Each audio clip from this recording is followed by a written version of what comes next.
Mr. Sergeant of Arms, invite the members into the chamber and close the doors. I hereby declare the House of Representatives of the 112th General Assembly of the State of Tennessee now in session. Will the members please stand and remain standing through the Pledge of the Allegiance? Will the visitors in the gallery please stand? Representative Wendell will introduce the chaplain of the day. Thank you, Mr. Speaker. Please join with Representative Keys and Representative Sexton to welcome a close friend of mine.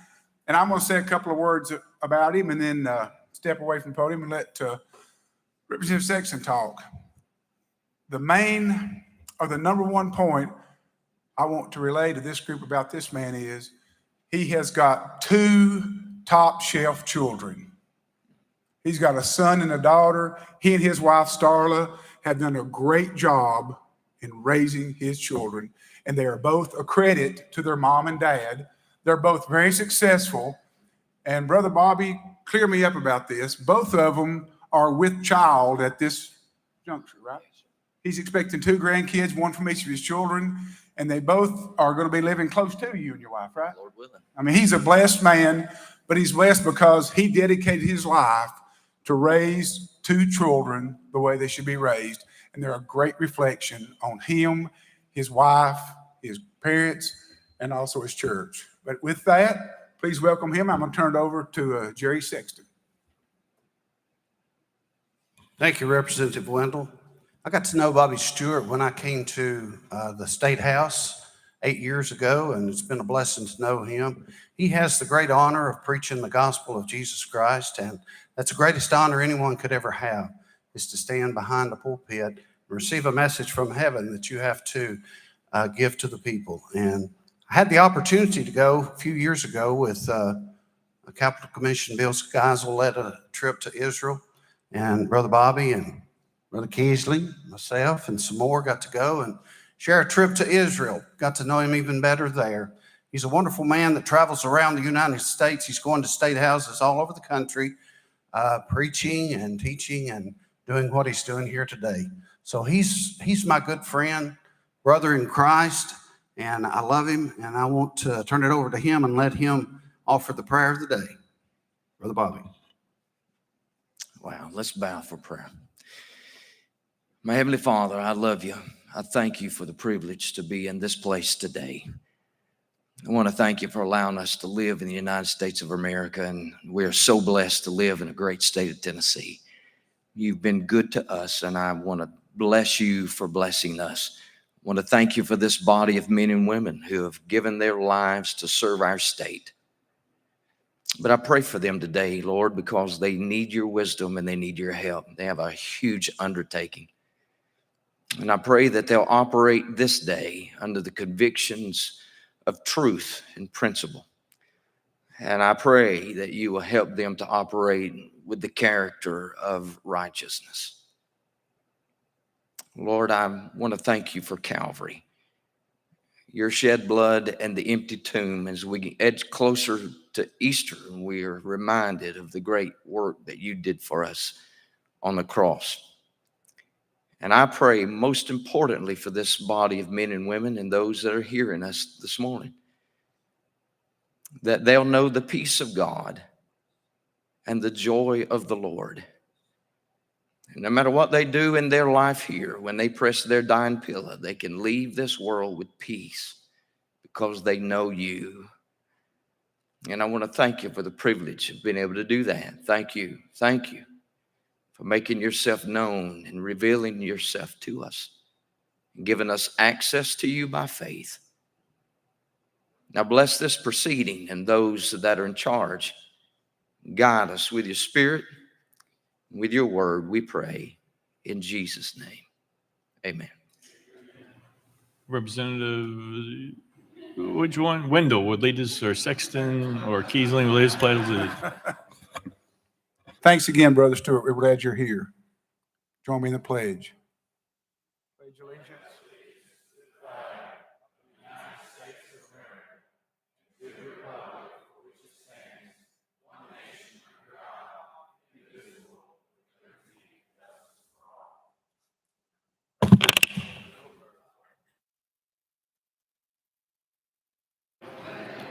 Mr. Clerk, please take the roll. Roll call.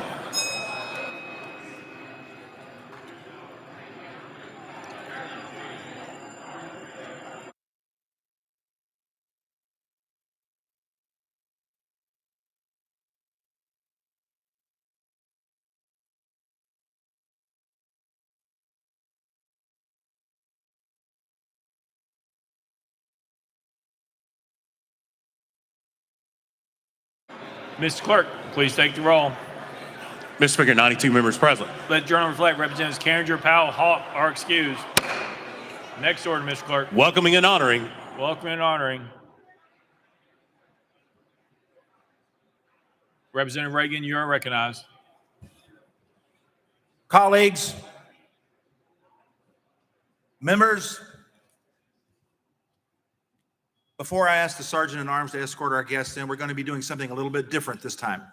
I'm going to ask you not to rise in applause, instead to maintain your seats. So if you wouldn't mind, please be seated. Mr. Speaker, please ask the Sergeant at Arms to escort our guests in. Mr. Sergeant of Arms, please escort our guests to the well.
What so proudly we hailed at the twilight's last gleaming, whose broad stripes and bright stars through the perilous fight o'er the ramparts we watched were so gallantly streaming, and the rocket's red glare, the bombs bursting in air, gave proof through the night that our flag was still there.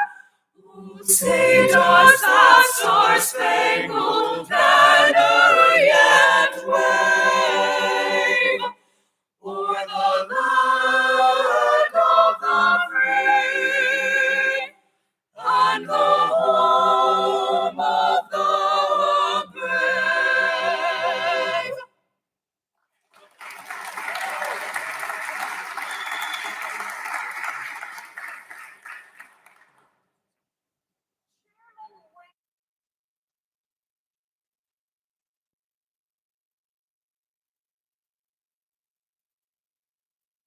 We're going to sing next. Byron Davis, who is a good friend of mine and the choral director at Maryville High School, arranged Tennessee Meadow. And if anybody feels so moved to join in with us on the last song, you are more than welcome.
Ensemble. Mr. Speaker, I'd like to have you come make a picture with us, if you don't mind. They told me to move fast. So I thought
Representative Crawford, you are recognized.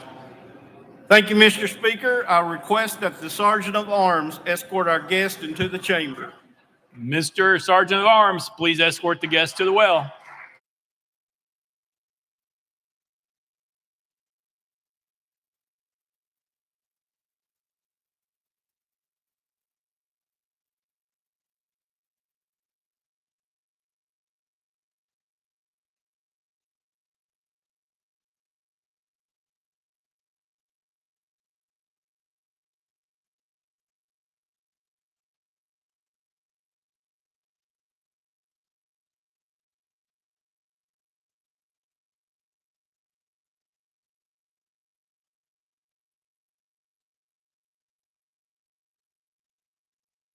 Representative Crawford, you are recognized. Thank you, Mr. Speaker. I request that the clerk read the resolution. Mr. Clerk, please read the resolution. House Joint Resolution 1011 by Chairman Crawford, a resolution to honor and commend the members and coaches of the Dobbins-Bennett High School boys basketball team upon winning the TSSAA Division I Class 4A state championship. Whereas it is fitting that this General Assembly should salute those student athletes who, through their extraordinary efforts, have distinguished themselves as true champions of whom we can all be proud. And whereas one such exemplary group of young athletes is the Dobbins-Bennett High School boys basketball team, whose members have all proven themselves to be the fiercest of competitors and truly worthy of admiration by winning the Tennessee Secondary School Athletic Association Division I Class 4A state championship. And whereas capturing the program's first basketball state championship since 1945, the Dobbins-Bennett Indians displayed a special kind of courage, tenacity during the state championship as they defeated Bartlett High School in overtime on a jump shot at the buzzer by Malachi Hale to advance the championship game. And whereas facing fellow East Tennessee rival Bearden High School in the final game, the young men from Dobbins-Bennett rose to the occasion, thrilling their fellow students, fans, and families by winning in overtime yet again by a score of 69-60 to claim the title of state champions. And whereas the Dobbins-Bennett Indians were led by Jack Browder, who was named tournament MVP after finishing with 30 points, 13 rebounds, and playing an overtime period that will forever be remembered by fans of the tribe. And whereas Dobbins-Bennett's superb victory may not have been possible without the stellar leadership of their head coach, Chris Poore, and his staff, as well as the support of the entire administration and faculty of Dobbins-Bennett High School. And whereas the members of the Dobbins-Bennett High School boys basketball team epitomize all that is good in today's student athletes, as they have achieved the premier levels of success in competition while exhibiting the highest degree of character in all aspects of life. And whereas the perseverance, determination, work ethic, and talent of this group of young men not only made possible a championship season, but also surely bode well for their future success. And whereas the members of this General Assembly find it appropriate to pause in their deliberations to acknowledge and applaud the members of the Dobbins-Bennett High School boys basketball team on their championship season. Now, therefore, be it resolved by the House of Representatives on the 112th General Assembly of the state of Tennessee, the Senate concurring, that we hereby honor and commend the members and coaches of the Dobbins-Bennett High School boys basketball team upon winning the TSSAA Division I Class 4A state championship and extend to them our best wishes for every continued success in all their future endeavors.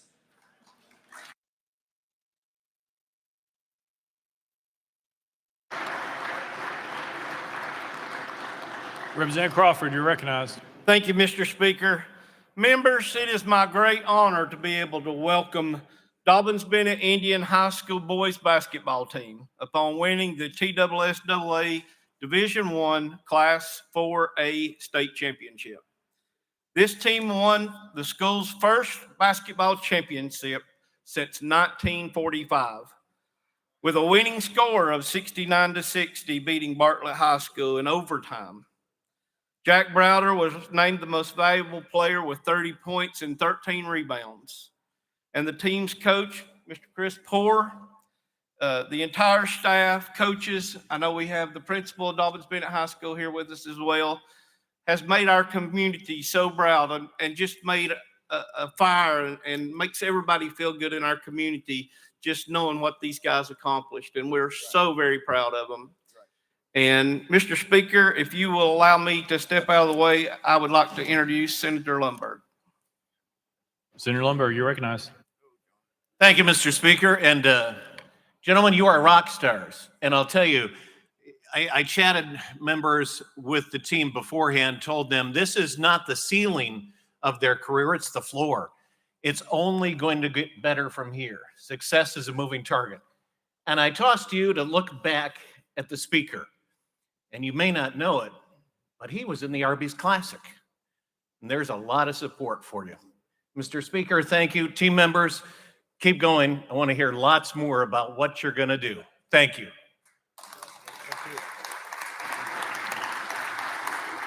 Representative Halsey. Thank you, Mr. Speaker. I was not born in Tennessee. I was born in the state of Arizona, raised in the state of Colorado, went to college in the state of South Carolina, got married and lived in the state of confusion, and then I moved to Kingsport. I learned very, very early on that in Kingsport, in their education program, they set the bar very, very high, and everybody strives to get there. It's fleshed out and proven in the team that's here today, and I just want to tell you, congratulations. We are so proud of you. Thank you.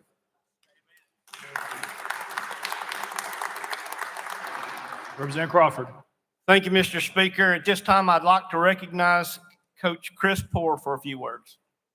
You're recognized, Coach. Thank you. I'd like to first of all thank Representatives Crawford, Lundberg, and Halsey for allowing us this opportunity. While this might be a regularly routine event, for some of you, it's a special honor for our team and a big moment, and it provides the storybook ending to our season. So thank you for that. And if this team could be remembered for anything, I would like for them to be remembered for breaking the cultural norm and sacrificing their individual accolades for the betterment of our team. And while we have a lot of stars, a lot of individual talents here, they gave up so much, whether it be starts, whether it be shots, whether it be points per game. They sacrificed a lot so that we could be a better team.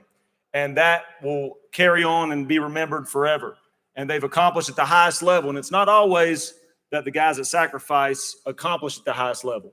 So it's great when we see it, when it happens, and we've experienced it. So thank you for the opportunity. And if you would allow, I'd like for one of my players, the MVP of the state championship game, Jack Browder, to say a word or two. Yes, sir. Thank you. You're recognized. Thank you. First off, I want to thank Representative Crawford for giving us this opportunity. Not many people get to, do what we're doing right now. We couldn't do what we did this season without the support of our community, our Kingsport community. They came out every game and supported us all season. And then I want to thank our coaches and our administrators. Without their support, we couldn't do what we do. And then our team, we were just special. We all, Coach hit on, we all sacrificed to win. And, that's what we want to do. We came with a goal and we accomplished it. And I just want to thank everybody who supported us. And that's all.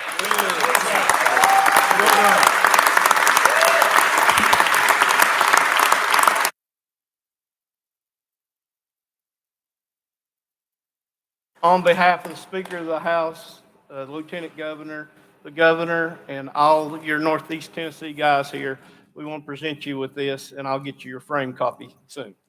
Mr. Speaker, will you join us for a picture, sir?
All right, we're under welcome and honoring. Representative White. Thank you, Mr. Speaker. I'd like to welcome a special young lady this morning, Claire Hutton. She is with us up in the balcony. Claire, stand up. Claire is a graduate in Memphis from St. Agnes High School. Will graduate this May, and she will be attending St. Andrews University in Scotland for her university work. And the reason she is here, she's attending the Youth in Government Conference sponsored by the YMCA Center for Youth Engagement. And this is her 4th year. And she has been elected the speaker this year. So Claire, welcome.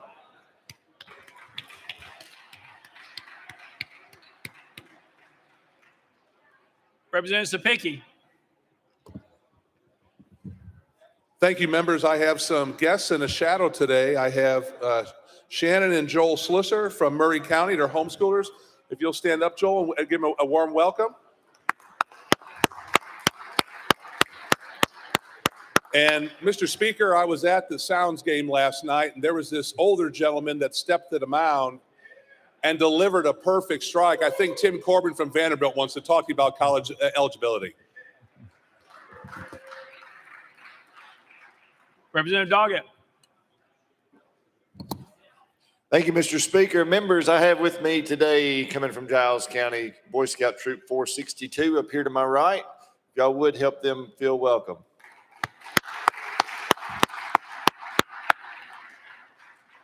Chairman Faison.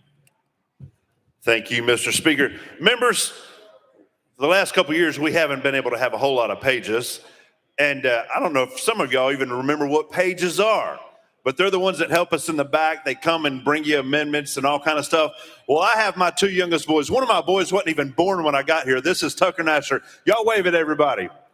Listen, they are needing to make some money, so on the way home we can swing by Chick-fil-A. Some of y'all tip them when you get them to do something, all right? Welcome them, guys. Thank you. Representative Rutter. Thank you, Mr. Speaker. I would like to share with you that this morning in my home county of Franklin, there was a school bus, it was a school bus and a truck had a head-on collision. Right now, the bus driver is in critical condition, having been flown to Erlanger. The children suffered minor injuries. I just ask that you keep the bus driver, those children and their families in your prayers. Thank you. Thank you. Representative Williams. Thank you, Mr. Speaker. I had 2 welcoming today. First of all, I'd like to thank the clerk for finding the key to the thermostat. It's been so hot in here the last several weeks. It's been great to have it cooled off a little bit. And then second, I wanted to congratulate our fantastic Speaker Pro Tem on his work passing the bill for redistricting the House of Representatives. And so we don't know who did the Senate version, but appreciate that very much. Representative Freeman. Thank you, Mr. Speaker. Members, a lot of you have personally reached out to me to let me know that you care about me and that my wife and family have been in your prayers. And, we talk a lot about doing what's best for families and what's best for Tennesseans up here. And the outpouring of love and support that I've received from members in this room, I can't tell you how much it means to me. And, I came home last night and several people had pulled money together and sent my wife flowers from the house. I've received cards. Several of you, come and check in with me every morning. And I can't tell you how much I appreciate it. And we in this room, we are a family. And you have proved it by what you've done. So I just wanted to take a moment and thank you all for everything you've done.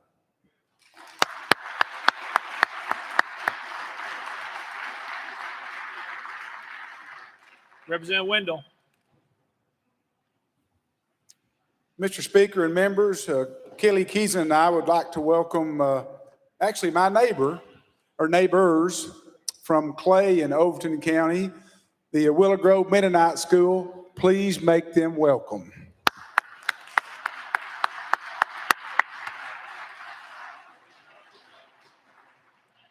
Representative Littleton. Thank you, Mr. Speaker. I'd like for everyone to make the Cheatham County leadership welcome here today. They're up here in the gallery to my left. Well,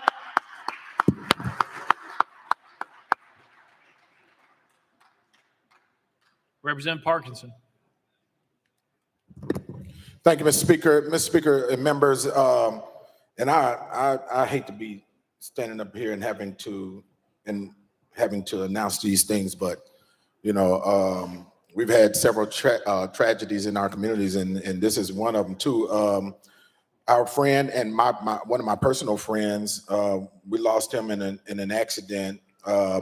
We called him comedian Stefan Smith, and if you will, I just want us to stand up and give his family a moment of silence, if you will, because he was a really, really good guy, community-oriented guy. He shows up for everything to make people laugh, and whether it's a community event or an event that he was booked on, and just to share joy and spread love in our community. And we tragically lost him last week, and so I just wanted to make sure that his family knew that we love them, we care about them, and it is not going unnoticed, and we stand with them in their grief. Amen. Thank you. Any further welcoming and honoring? Next order, Mr. Clerk. Introduction of resolutions. Leader Lambert, you're recognized. Thank you, Mr. Speaker. That all resolutions properly filed be introduced pursuant to Rule number 17 and placed on the consent calendar, referred to the appropriate standing committee. Without objection, so ordered. Next order, Mr. Clerk. Senate joint resolutions congratulatory and memorializing. Leader Lambert, you're recognized. Thank you, Mr. Speaker. I move that all Senate joint resolutions congratulatory and memorializing in line of the desk be placed on the consent calendar pursuant to Rule number 17. Without objection, so ordered. Next order, Mr. Clerk. Resolutions lying over. Leader Lambert, you're recognized. Thank you, Mr. Speaker. That all resolutions lying over be referred to the appropriate standing committee. Without objection, so ordered. Next order, Mr. Clerk. Introduction of bills, Senate bills on first consideration. Leader Lambert, you're recognized. Thank you, Mr. Speaker. Move that Senate Bill 1,884, 2,188, 2,294, 2,304, 2,330, 2,362, 2,442, 2,445, 2,504, 2,514, 2,849, and 2,852. Transmitted by the Senate be held on the desk pending their consideration of the companion House bills. Without objection, so ordered. Next order, Mr. Clerk. Senate bills on second consideration, House bills on second consideration, petitions and memorials, reports from standing committees, reports from select committees, calendars. Mr. Speaker, the House is a consent calendar. Chairman Zachary, you're recognized. Thank you, Mr. Speaker. I move passage of the consent calendar on third and final consideration, keeping with Rule 50. Gentleman moves passage of the consent calendar properly seconded. Mr. Clerk, any objections been filed? Mr. Speaker, no objections filed. Anyone seeking recognition on the consent calendar? Seeing none, we are voting on the consent calendar. All members in favor vote aye when the bell rings. Those opposed vote no. Has every member voted? Does any member wish to change their vote?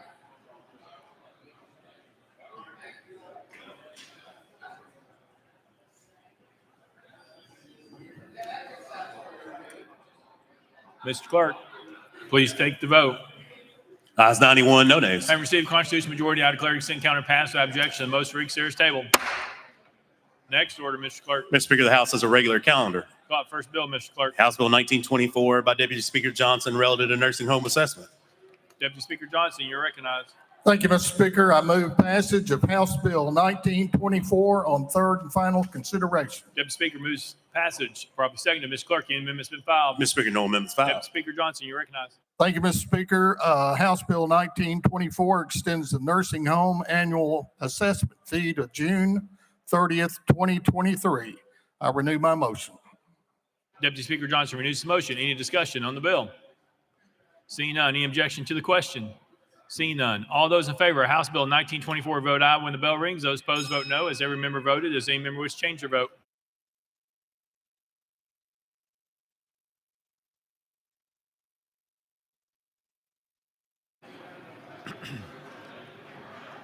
Mr. Clerk, please take the vote. Ayes 91, one nay. House Bill 1924 having received a constitutional majority, I hereby declare passed without objection. The motion for each series table. Next bill, Mr. Clerk. House Bill 2194 by Leader Gant and others relative to litter. Mr. Speaker, the Senate bill is on the desk. Leader Gant, you're recognized. Thank you, Mr. Speaker. I move to substitute and conform to Senate Bill 2348. Leader Gant moves substitute and conform Senate Bill 2348 without objection. So ordered. Leader Gant, you're recognized. Thank you, Mr. Speaker. I move passage of Senate Bill 2348 on third and final consideration. Leader Gant moves passage of Senate Bill 2348 on third and final consideration. Properly seconded. Mr. Clerk, call up First Amendment. Mr. Speaker, no amendments filed. Leader Gant, you're recognized. Thank you, Mr. Speaker. Members and Mr. Speaker, what this legislation does is it takes an attempt to address our litter problem across the state. It allows TDOT to have more tools when combating the litter problem across the state. It allows special litter grants to be offered and approved by TDOT for nonprofits, law enforcement, and cities across the state. It also includes waterways. And this also keeps the current beer and soda taxes the same. It does not affect that. Now, one thing that I want to stress is some of the questions that I've gotten is, does this affect the current money that goes back to our local cities and counties for this? This does not affect that money in any shape or fashion. So, and this is effective July 1st of this year. Thank you, Mr. Speaker. I renew my motion. Leader Gant renews his motion. Any discussion on the bill? Any objection to the question? Seeing none. All those in favor of Senate Bill 2348 vote aye when the bell rings. Those opposed vote no. As every member voted, does any member wish to change their vote?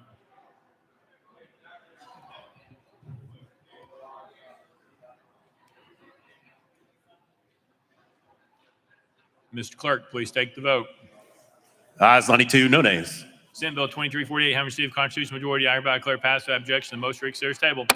Call up next bill, Mr. Clerk. House Bill 2801 by Representative Sherrill and others relative to community-based vocational rehabilitation services. Mr. Speaker, the Senate bill is on the desk. Representative Sherrill, you're recognized. Thank you, Mr. Speaker. I move to substitute and conform to Senate Bill 2650. Representative Sherrill moves substitute and conform Senate Bill 2650, properly seconded without objection. So ordered. Representative Sherrill, you're recognized.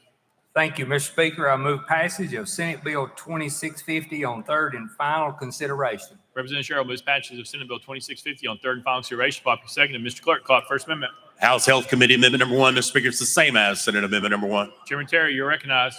Thank you, Mr. Speaker. Move to withdraw. Without objection, Amendment Number 1 withdrawn. Next amendment, Mr. Clerk. Mr. Speaker, no further amendment. Representative Sherrill, you're recognized. Thank you, Mr. Speaker. This bill was brought to me by the Tennessee Department of Human Services. This legislation will amend outdated language within the existing statute related to vocational rehabilitation services the department provides. Specifically, the phrase rehabilitation centers is replaced with the community-based vocational rehabilitation services to ensure that the statute language aligns with the current delivery method utilized by the department's vocational rehabilitation program.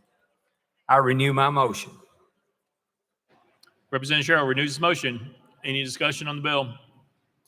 Any objection to the question? Seeing none. All those in favor of Senate Bill 2650 vote aye when the bell rings. Those opposed vote no.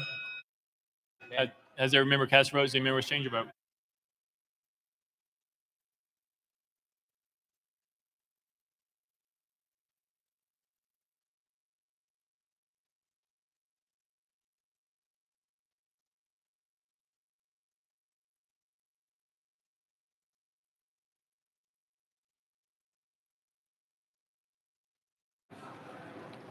Mr. Clerk, please take the vote. Ayes 93, no nays.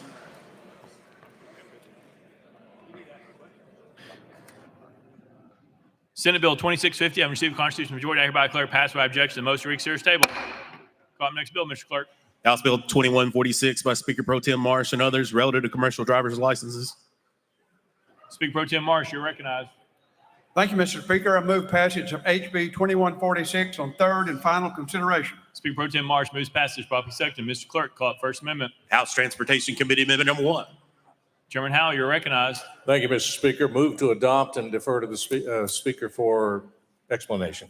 Chairman Howell moves adoption of Amendment Number 1, properly seconded. Any discussion on the amendment? Seeing none. All those in favor of Amendment Number 1 say aye. Aye. All those opposed say no. The ayes have it. You adopted.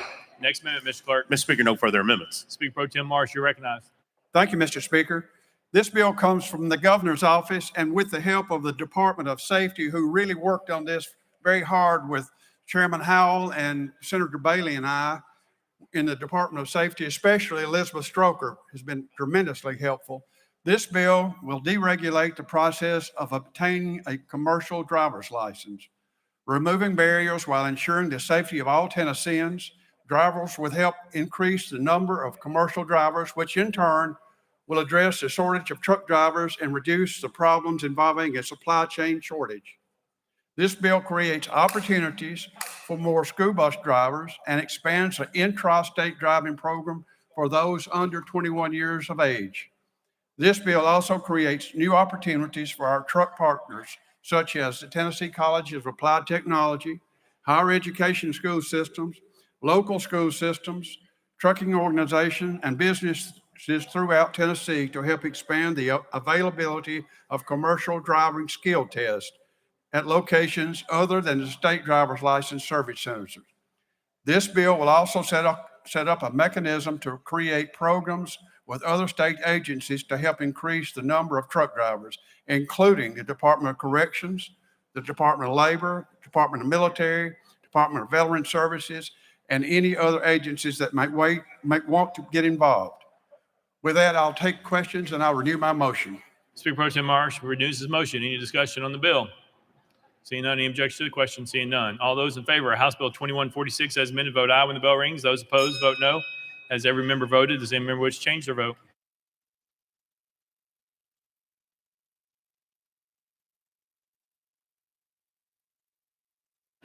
Mr. Clerk, please take the vote. Ayes 90, no nays, 2 present, not voted. House Bill 2146 having received a constitutional majority, I hereby declare it passed without objection. The motion reads serious table. Call up next bill, Mr. Clerk. House Bill 2665 by Speaker Sexton and Representative Alexander and others relative to COVID-19. Representative Alexander, you are recognized. Thank you, Mr. Speaker. I move passage of House Bill 2665 on third and final consideration. Representative Alexander moves passage, probably seconded. Mr. Clerk, call up First Amendment. House Health Committee Amendment number 1. Chairman Terry, you're recognized. Thank you, Mr. Speaker. Move to adopt. Chairman Terry moves adoption of amendment number 1, probably seconded. Any discussion on the amendment? Seeing none. All those in favor of amendment number 1 say aye, aye. All those opposed say no. The ayes have it. You adopt it. Next amendment, Mr. Clerk. Mr. Speaker, no further amendments. Representative Alexander, you're recognized. Thank you, Mr. Speaker. This bill would allow us, it states that hospital must implement written policies and procedures regarding a patient's right to receive visitation. These policies and procedures must set forth any clinically necessary restrictions or limitations that a hospital may need to put in place to protect the health and the safety of patients, employees, and visitors. This amendment also makes clear a hospital may not restrict a patient from having at least one patient representative as a visitor, as long as the visitor agrees to follow all protocols established by the hospital. Consistent with federal regulation, this amendment also acknowledges a hospital at certain times may need to limit or restrict access in areas of the hospital that necessitate a higher level of safety protocols. Examples include intensive care units and operating rooms. I renew my motion. Representative Alexander renews his motion. Any discussion on the bill? Representative Weaver. Thank you, Mr. Speaker. Thank you very much for bringing this legislation. I just have a couple questions. So, because I had some issues not necessarily in my district, but calls of family members who were not allowed to go into the hospital during the COVID crisis stuff. So let's say, are you saying that most of these hospitals go by federal regs? And so they look at us and say, sorry, we don't go by state reg. That's not a law. Do I have my back with this piece of legislation when I enter a hospital and I'm permitted from going in to see my loved one? Do I have standing with this piece of legislation? Representative Alexander. Thank you, Speaker. Yes. Representative Weaver. So I can go in and say, you cannot prohibit me from being at the bedside of my loved one, especially if the loved one asks for me to be there. I can still be there. Representative Alexander. That is correct. Representative Weaver. Thank you for bringing this legislation. Any further discussion? Seeing none. Any objection to the question? Seeing none. All those in favor of House Bill 2665 as amended, vote aye when the bell rings. Those opposed, vote no. Has every member voted? Does any member wish to change their vote?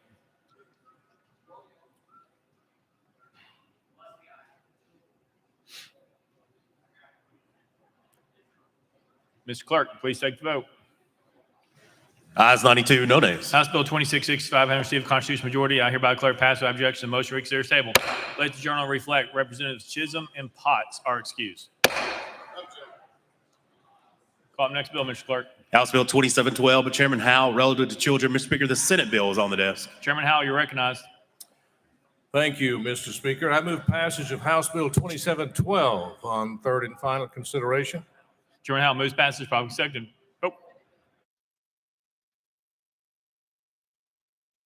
Chairman Howell, you're recognized. Thank you, Mr. Speaker. The Senate passed it first, apparently. Thank you, Mr. Speaker. I move to substitute and conform to Senate Bill 2730.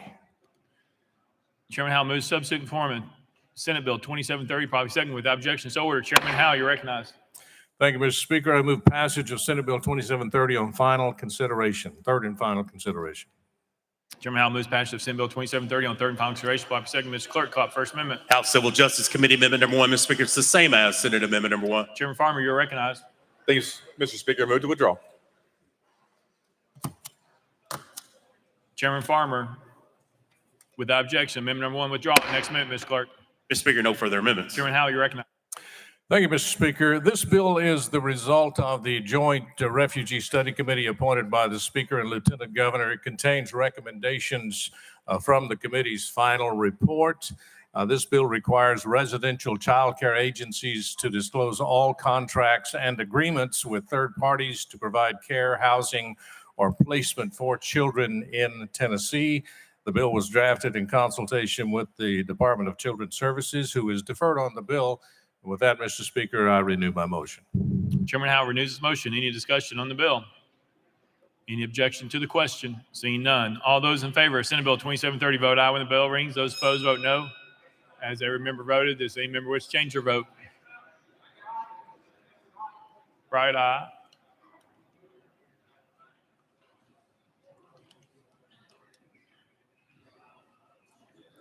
Mr. Clerk, please take the vote. Ayes 76, 14 nays. Senate Bill 2730, having received a constitutional majority, I hereby declare it passed without objection. The motion to reconsider is tabled. Call up next bill, Mr. Clerk. House Bill 1655, but Chairman Howe, relative to special license plates, Mr. Speaker, the Senate bill is on the desk. Chairman Howell, you're recognized. Thank you, Mr. Speaker. I move to substitute and conform to Senate Bill 1667. Chairman Howell moves to substitute and conform to Senate Bill 1667, probably second without objection. So ordered. Chairman Howell, you're recognized. Thank you, Mr. Speaker. I move passage of Senate Bill 1667 on third and final consideration. Chairman Howell moves passage of Senate Bill 1667 on third and final consideration, probably second. Mr. Clerk, call up First Amendment. House Transportation Committee Amendment number 1. Vice Chairman Hall, you're recognized. Thank you, Mr. Speaker. Move to adopt, defer to the sponsor for explanation. Chairman Howell moves adoption of House Amendment number 1, probably seconded. Any discussion on the amendment? Seeing none. All those in favor of adoption of House Amendment number 1 say aye, aye. All those opposed say no. The ayes have it. You adopted. Next amendment, Mr. Clerk. Mr. Speaker, no further amendments. Chairman Howell, you're recognized. Thank you, Mr. Speaker. Members, this is the Transportation Omnibus Bill for specialty license plates. There are 32 amendments all rolled into one bill. I'd be glad to read all of the amendments, but I think you already know who they are since you sponsored them. So with that, Mr. Speaker, I renew my motion. Chairman Howell renews his motion. Any discussion on the bill? Representative Williams. Thank you, Mr. Speaker. Chairman Howe, just wanted to say thank you. This is the first time I've been here many years. I had some contacted from my district about a law enforcement officer there, Officer Leclerc, and he mentioned that we didn't have a back the blue specialty license plate. And so Section 57 of this bill is in honor of him. And what it does is if the one of our highway patrolmen or police officers is killed in the line of duty, this helps support their family just by our citizens buying a back the blue license plate. So I appreciate you and your advocacy and helping walk me through this. Thank you. Representative Sparks. Thank you. With the chairman yield. Chairman Howell. Yes. Yeah. Chairman, I just want to thank you for this piece of legislation. Members, many of y'all know I had a buddy of mine got killed in Iraq. If you could look to Section 7 7 there. I got a nice text from a group called A Soldier's Child just a little while ago. His son is Spencer Hahn. He was just 4 years old when his daddy, just to be frank, was blown out of a Humvee and killed in Iraq. I trained that guy. We served side by side. I'm up here with this microphone today.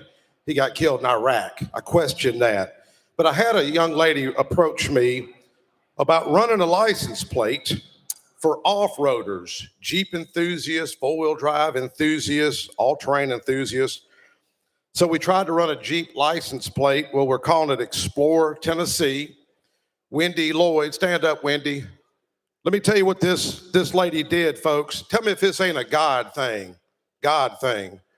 She called me and she says, hey, would you be interested in running this off-road Jeep license plate? I said, okay, we'll look at it. Well, about 4 years ago, I run a bill for a soldier's child, and they're in my community, ironically, very coincidental. A soldier's child is at a camp right now with veterans' children's, helping them now. They help them every year. Daryl Mankin and his work.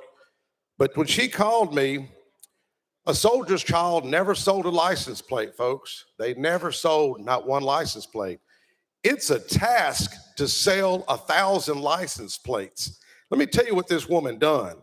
She held a Jeep event in my community. We had 235 Jeeps show up at Sharp Springs Park on Jefferson Pike that we're widening. She had more Jeeps there than I think since General Patton was there in Rutherford County and Wilson County. She's already sold 1,106 license plates, folks.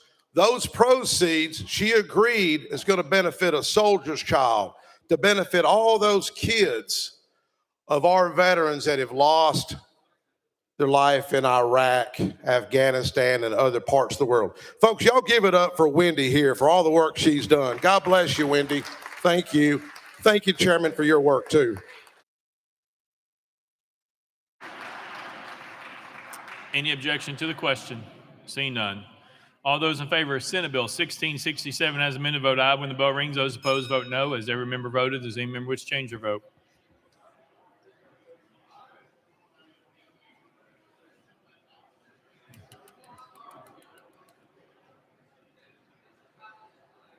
Mr. Clerk, please take the vote.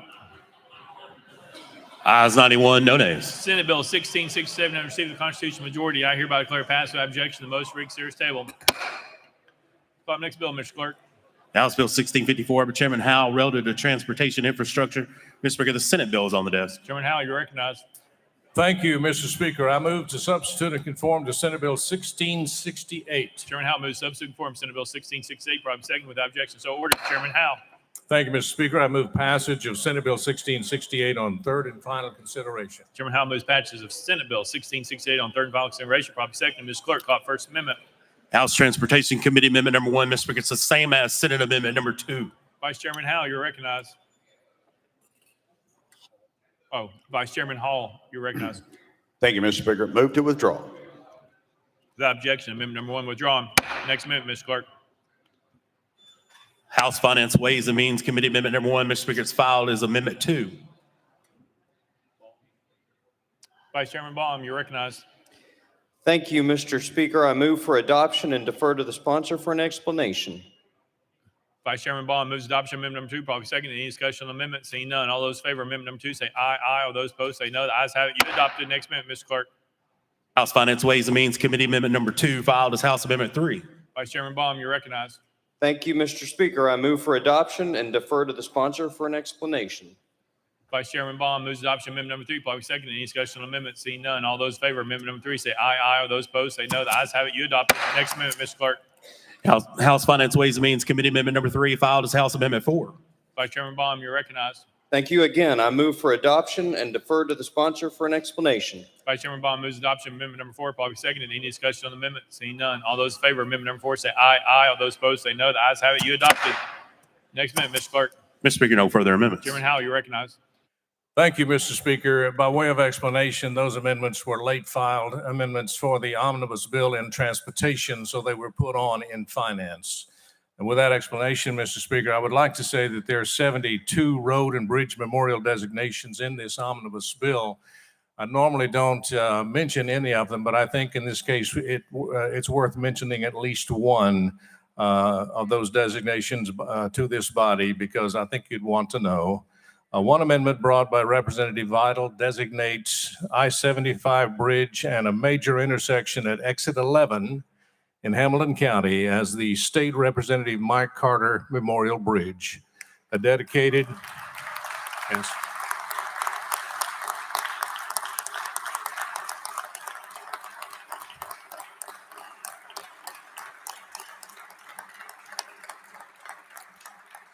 I'd like to thank Representative Vital for bringing that amendment. Of course, we know Representative Carter was a dedicated, highly respected public servant, attorney, judge, and state representative for House District 29, and he did a lot for Tennessee and left his imprint on this body. With that, Mr. Speaker, I renew my motion. Chairman now renews his motion. Any discussion on the bill? Seeing none. Any objection to the question? Seeing none. All those in favor of Senate Bill 1668 as amended vote aye when the bell rings. Those opposed vote no. Has every member cast their vote? Does any member wish to change their vote?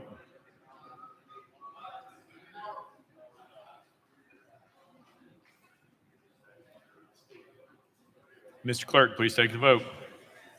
Ayes 91, no nays. Senate Bill 1668 having received constitutional majority, everybody declare passed without objection. The motion reads serious table. Call up next bill, Mr. Clerk. House Bill 2048 by Representative Jernigan relative to medical equipment. Mr. Speaker, the Senate bill is on the desk. Representative Jernigan, you're recognized. Thank you, Mr. Speaker. The Senate Bill 2134. Representative Jernigan moves to substitute form in Senate Bill 2134, probably second without objection. So ordered. Representative Jernigan. Thank you, Mr. Speaker. Move passage of Senate Bill 2134. Third and final consideration. Representative Jernigan moves passage of Senate Bill 2134 on third and final consideration, probably second. Mr. Clerk, call up First Amendment. House Insurance Committee Amendment number 1. Chairman Kumar, you're recognized. Thank you, Mr. Speaker. House Insurance Committee Amendment number 1 is different than the Senate amendment and makes the bill.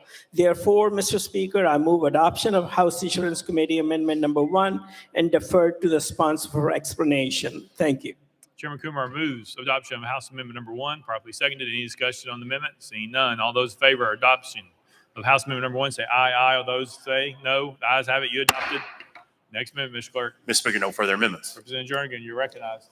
Thank you, Mr. Speaker.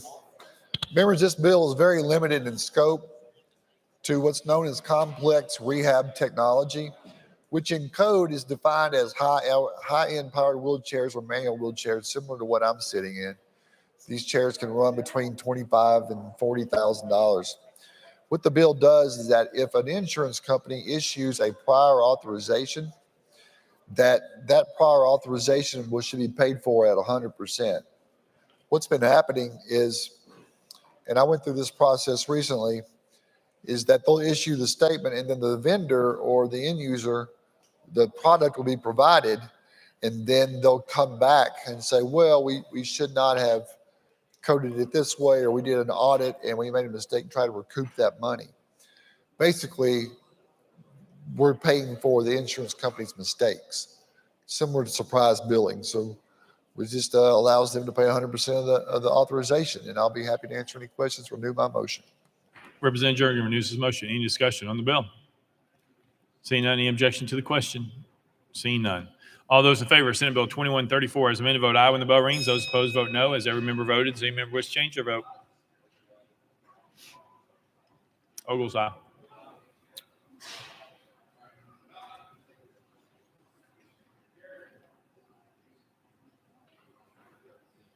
Mr. Clerk, please take the vote. Ayes 88, no nays, 1 present, not voting. Senate Bill 2134 having received a constitutional majority, I hereby declare passed without objection. The motion reads serious table. Call up next bill, Mr. Clerk. House Bill 1125 by Chairman Farmer relative to elections. Chairman Farmer, you're recognized. Thank you, Mr. Speaker. I move passage of House Bill 1125 on third and final consideration. Chairman Farmer moves passage, properly seconded. Mr. Clerk, call up First Amendment. House Local Government Committee Amendment number 1. Chairman Crawford, you're recognized. Thank you, Mr. Speaker. The amendment rewrites the bill. I move to adopt and defer to the sponsor for a further explanation. Chairman Crawford moves adoption of amendment number 1, properly seconded. Any discussion on the amendment? Seeing none. All those in favor of adopting amendment number 1, say aye. Aye. All those opposed, say no. The ayes have it. You adopt it. Next amendment, Mr. Clerk. Mr. Speaker, no further amendments. Chairman Farmer, you're recognized. Thank you, Mr. Speaker. Members, what this bill does, we're in a unique situation now. We've got two criminal court of appeals judges and one court of appeals judge that's been appointed by the governor. Those folks had qualified and uncontested in their primaries. Right now, we don't have a mechanism in the law to allow those folks to withdraw unless they've been called to the military, have some sort of proven mental illness. This would make this a mechanism where they could withdraw from that race, be appointed to the Court of Criminal Appeals and Court of Appeals, then allow for other folks to qualify for those judgeships so that they're vacating. So with that said, I renew my motion, Mr. Speaker. Chairman Farmer renews his motion. Any discussion on the bill? Seeing none, any objection to, Representative Stewart. Thank you, Mr. Speaker. Just one question. Is this bill's scope limited only to candidates for the judiciary? Chairman Farmer. And thank you, Mr. Speaker, and Representative Stewart. Thank you for that question. Yes, it is only limited to judicial candidates. Representative Stewart. So the legislative intent is not to apply it to any other candidate for any other office in the state of Tennessee. Is that right? Chairman Farmer. Yeah, and that's my understanding. Representative Stewart. Thank you. Any further discussion? Seeing none, any objection to the question? Seeing none. All those in favor of House Bill 1125 as amended, vote aye when the bell rings. Those opposed, vote no. As every member voted, does any member wish to change their vote?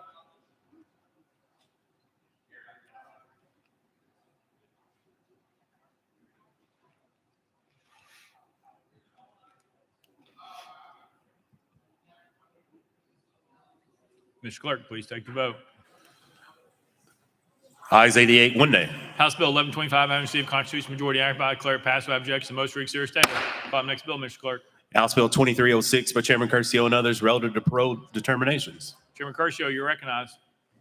Thank you, Mr. Speaker. I move passage of House Bill 2306 on third and final consideration. Chairman Curcio moves passage. Properly seconded. Mr. Clerk, any amendments been filed? Mr. Speaker, no amendments filed. Chairman Curcio, you're recognized. Thank you, Mr. Speaker. Members, briefly, Chairlady Littleton and I had a tragedy that occurred in our district just a few years ago. A young man was murdered, unfortunately, by his parents. And that young man happened to be a student of my wife's, and his life was cut far, far too short. Unfortunately, his father has refused to give up the location of the young man's remains. And so what this bill does is this would clarify that if you receive a life sentence in Tennessee, which comes with a 51-year parole eligibility, and you have obstructed justice by refusing to tell law enforcement where the remains are, then the parole board can take that under consideration as to whether or not to grant parole and to keep you in prison for life. So that's what this bill does, and I'm honored to be joined by Chairlady Littleton here in the well. This is something that we can do to help honor that young man's life. So with that, Mr. Speaker, I renew my motion. Chairman Curcio renews his motion. Any discussion on the bill? Chairman Dixie, you're recognized.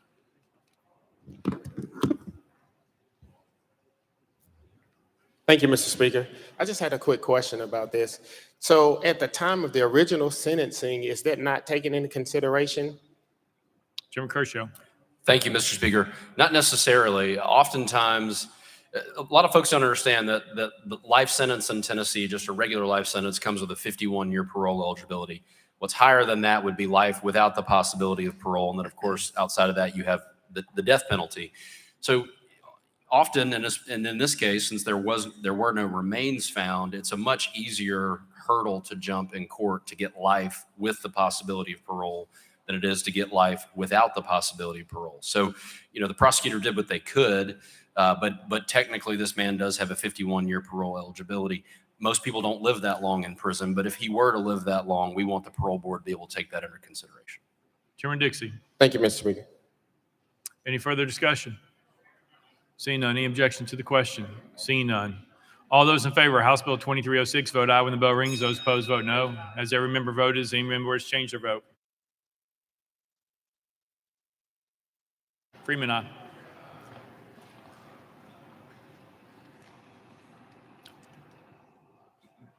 Mr. Clerk, please take the vote. Ayes 89, no nays, 3 present, not voted. House Bill 2306, having received constitutional majority, I hereby declare passed without objection. The most read serious table. Next bill, Mr. Clerk. House Bill 2538 by Chairman Curcio. Chairman Curcio, you're recognized. Thank you, Mr. Speaker. I request we roll this bill 1 week. Without objection, roll 1 week. Call next bill, Mr. Clerk. House Bill 2106 by Representative Hakeem and others relative to Black history. Representative Hakeem, you're recognized.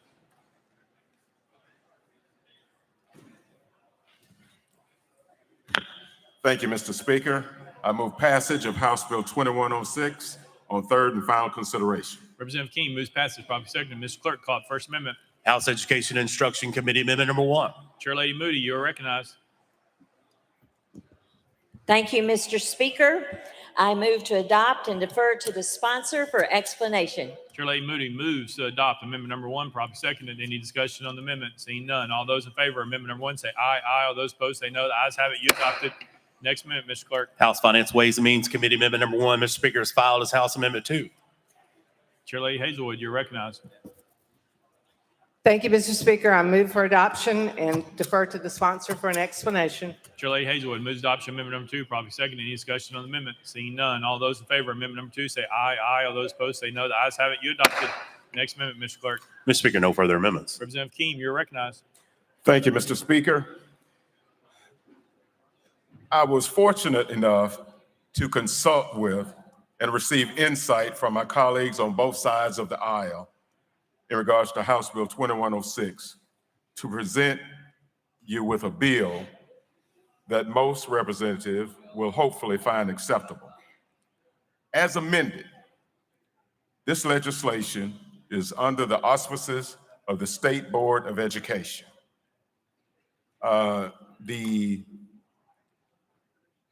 After the social studies in 2023, when social studies is to be studied and books to be gathered, that is when this piece will be studied. It is not to be implemented until school year 2025-2026. The intentions of this legislation is to be narrow, focused, and specific. It's in dealing with, these are crucial times when, in transitional years for our students. So it is crucial that they learn about and explore Black history at an age where they can digest the information. What we're asking the body to consider is that we're talking about people whose life history has stood the test of time. I guess I'll use the term, we're not talking about popular culture types of individuals. As examples, we're talking about individuals like Tuskegee Airman, Lieutenant Colonel Luke J. Weathers Jr., who attended high school and college in the state of Tennessee and became the first African-American air traffic controller, or Sampson Keeble, the first Black legislator in Tennessee, who, quite frankly, well, he was indeed a Republican, and Judge Bernice Donald, the first female African-American judge in Tennessee history, who was also the first female African-American bankruptcy judge in the nation. We ask this body to give consideration on this issue. With that, Mr. Chairman, Mr. Speaker, I renew my motion.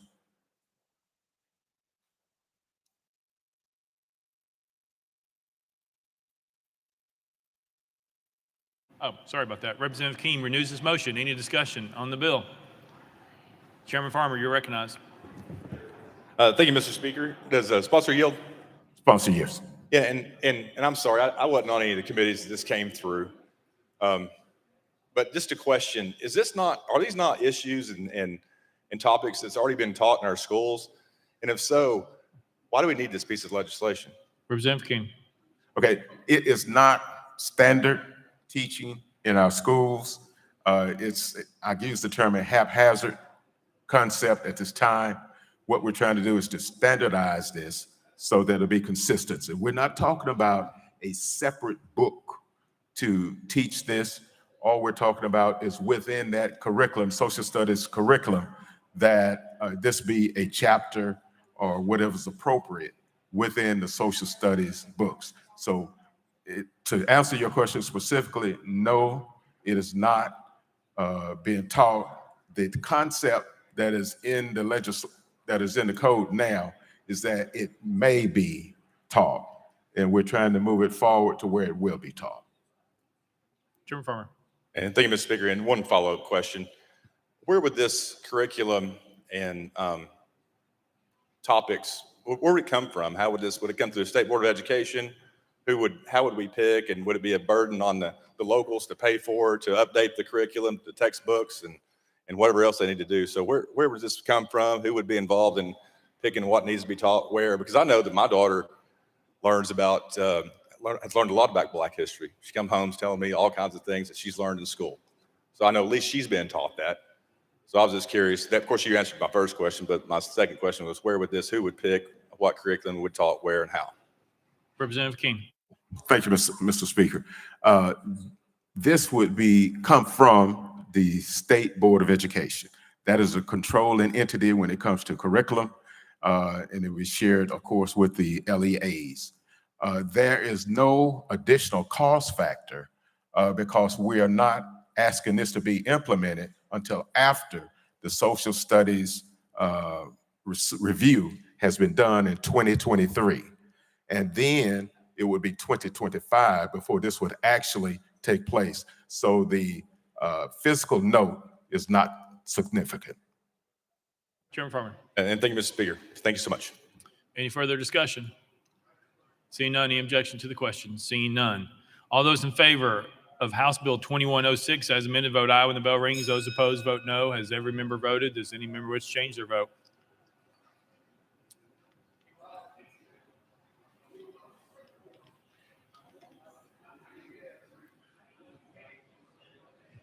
Mr. Clerk, please take the vote. Ayes 82, nays 2 present, unvoted. House Bill 2106, having received constitutional majority, I hereby declare it passed without objection. The motion to reconsider is tabled. Call the next bill, Mr. Clerk. House Bill 1985 by Chair Lady Hazelwood and others relative to annual coverage assessment. Mr. Speaker, the Senate bill is on the desk. Chair Lady Hazelwood, you are recognized. Thank you, Mr. Speaker. I move to substitute and conform to Senate Bill 1956. Chair Lady Hazelwood moves to substitute and conform to Senate Bill 1956, properly seconded without objection. So ordered. Chair Lady Hazelwood, you're recognized. Thank you, Mr. Speaker. I move passage of Senate Bill 1956 on third and final consideration. Chair Lady Hazelwood moves passage of Senate Bill 1956 on third and final consideration, properly seconded. Mr. Clerk, call it First Amendment. House Insurance Committee Amendment number 1. Mr. Speaker, it's the same as Senate Amendment number 1. Chairman Kumar, you're recognized. Thank you, Mr. Speaker. Since this is the same as Senate Amendment number 1, move to withdraw. Without objection, amendment number 1 withdrawn. Next amendment, Mr. Clerk. Mr. Speaker, no further amendments. Chair Lady Hazelwood, you're recognized. Thank you, Mr. Speaker. This bill is the same one that we have been passing since 2010. It's the annual voluntary hospital assessment. It results in $602 million in state funds from our state of Tennessee hospitals, which are then eligible for a federal match that supports the TennCare program and brings a total of $1.7 billion into the TennCare coffers. This year's bill, we didn't change the assessment rate. It remains at 4.87%, and that generates federal matching dollars, again, that continue to make sure that we can provide key services to TennCare recipients. It allows us to not have reductions in services, essential access hospital payments. It allows us to keep from limits on patient hospitalizations, outpatient visits, physical therapy, physician's office visits, and so on. Again, Mr. Speaker, I would stand ready for questions and renew my motion. Chair Lady Hazelwood renews her motion. Any discussion on the bill? Representative Spicky. Thank you, Mr. Speaker. I may be out of order here, but members, Chairman Kersey and I would like to welcome some students from Spring Hill High School, Culleoka Unit School, and Hampshire Unit School up here to our right that are here. If you'll all stand and let us welcome you, we'd appreciate it.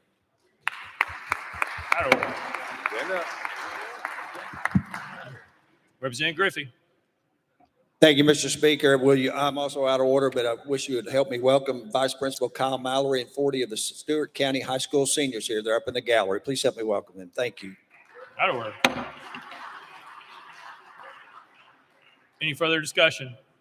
Seeing none, any objection to the question? Seeing none. All those in favor of Senate Bill 1956, vote aye when the bell rings. Those opposed, vote no. Has every member cast their vote? Does any member wish to change their vote? Mr. Clerk, please take the vote. Ayes 92, one nay. Senate Bill 1956, having received a constitutional majority, I hereby declare it passed without objection. The motion to reconsider is tabled. Call up next bill, Mr. Clerk. House Bill 2627 by Chairman Crawford and others relative to licensing requirements for the State Board of Examiners for architects and engineers. Mr. Speaker, the Senate bill is on the desk. Chairman Crawford, you are recognized. Thank you, Mr. Speaker. I move to substitute and conform to Senate Bill 2479. Chairman Crawford moves to substitute and conform Senate Bill 2479 without objection. So ordered. Chairman Crawford. Thank you, Mr. Speaker. I move passage of Senate Bill 2479 on third and final consideration. Chairman Crawford moves passage of Senate Bill 2479 on third and final consideration. Properly seconded. Mr. Clerk, call up First Amendment. Mr. Speaker, no amendments filed. Chairman Crawford, you're recognized. Thank you, Mr. Speaker. What this bill does is it allows someone to take the professional engineering test. You have to have a master's degree or higher, 8 years of experience. And right now, if you do not have that or maintain the engineering technology degree, then you're not allowed to take the test. But if you've got the 4 years master's degree, 8 years of experience, I'm sorry, not 4 years, 8 years of experience, master's degree, this will allow you to take the test. And the Board of Examiners is the one that come up with this. They've been studying it for years, and this should help us in maintaining and having more engineers in our state. I renew my motion. Chairman Crawford renews his motion. Any discussion on the bill?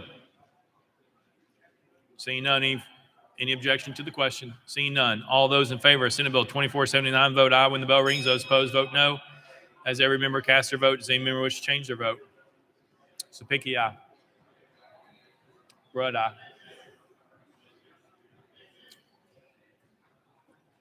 Mr. Clerk, please take the vote. Ayes 91 nay. Senate Bill 2479 having received a constitutional majority, I hereby declare passed without objection. The motion to reconsider is tabled. Call up next bill, Mr. Clerk. House Bill 71 by Chairman Doggett and others relative to correctional institutions and inmates. Mr. Speaker, the Senate bill is on the desk. Chairman Doggett, you're recognized. Thank you, Mr. Speaker. I move to substitute and conform to Senate Bill 735. Chairman Doggett moves to substitute and conform to Senate Bill 735, probably second without objection. So ordered. Chairman Doggett. Thank you, Mr. Speaker. I move passage of Senate Bill 735 on third and final consideration. Chairman Doggett moves passage of Senate Bill 735 on third and final consideration, probably seconded. Mr. Clerk, call the First Amendment. House State Government Committee Amendment number 1. Mr. Speaker, same as Senate Amendment number 1. Chairman Keesling, you're recognized. Thank you, Mr. Speaker. This amendment is the same as the Senate amendment. We move to withdraw. Without objection, amendment number 1 withdrawn. Next amendment, Mr. Clerk. Mr. Speaker, no further amendments. Chairman Doggett, you are recognized. Thank you, Speaker. What this bill does, it is going to allow counties to apply for and receive reimbursements for when they house state parolees on violations of their parole. Currently, right now, if an individual is picked up on a violation of parole, they may sit in the county jail for many days before the revocation hearing is done. This will, and they're doing so on the county's taxpayer funds. The county is footing the bill for that.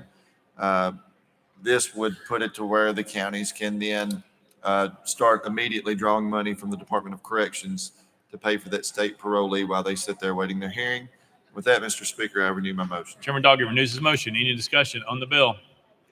Seeing none. Any objection to the question? Seeing none. All those in favor of Senate Bill 735 vote aye when the bell rings. Those opposed vote no. As every member voted, does any member wish to change their vote?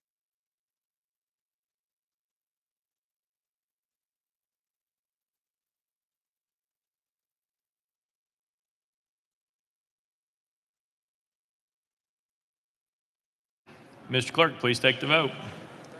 Ayes 93, no nays. Senate Bill 735, having received the constitutional majority, I hereby declare passed without objection. Motion to reconsider is tabled. Call up next bill, Mr. Clerk. House Bill 1960 by Chairman Halsey relative to COVID-19. Mr. Speaker, the Senate bill is on the desk. Chairman Halsey, you're recognized. Thank you, Mr. Speaker. I move to substitute and conform to Senate Bill 1884. Chairman Halsey moves to substitute and conform to Senate Bill 1884, probably second without objection. So ordered. Chairman Halsey. Thank you, Mr. Speaker. I move passage of Senate Bill 1884 on third and final consideration. Chairman Halsey moves passage of Senate Bill 1884 on third and final consideration, probably second. Mr. Clerk, call up First Amendment. House Health Committee Amendment number 1. Mr. Speaker, same as Senate Amendment number 1. Chairman Terry, you're recognized. Thank you, Mr. Speaker. Move to withdraw. Without objection, amendment number 1 withdrawn. Next amendment, Mr. Clerk. Mr. Speaker, no further amendments. Chairman Halsey, you're recognized. Thank you, Mr. Speaker. In the last session, we passed a bill in this House and the Senate that said that state government, and local government can't force somebody to take a COVID-19 shot against their will. Then we had the special session last October, and somehow that bill got caught up in all of that, and it inadvertently got a sunset put on this bill. That was never the intent, and so this bill simply removes the sunset off of that. With that, Mr. Speaker, I renew my motion. Chairman Holsey renews his motion. Any discussion on the bill? Representative Weaver, you're recognized. Thank you, Speaker. Thank you, Representative, for bringing this. I just want clarity here. So out on the workforce, then, you cannot mandate a COVID vaccine shot? Chairman Holsey. This only deals with state government and local government. So private business, it does not interfere in that. And this bill is confined also by the amendments that the Health Committee put on it. Representative Weaver. Well, we're halfway there. Thank you for bringing it. Whoops, bye. Any further discussion? Representative Miller. Thank you, Mr. Speaker. Again, once for clarification, this will prohibit both the private sector as well as the public sector, local government, from mandating a vaccine. Chairman Holsey. No, this doesn't deal with private business at all. It deals with state government and local government. And that's what we passed last session, was that bill. Like I say, it inadvertently got a sunset put on it, and that was never the intent. So this just takes the sunset off the bill we already passed. Representative Miller. Thank you. Any further discussion? Seeing none. Any objection to the question? Seeing none. All those in favor of Senate Bill 1884, vote aye when the bell rings. Those opposed, vote no. Has every member cast their vote? Does any member wish to change your vote?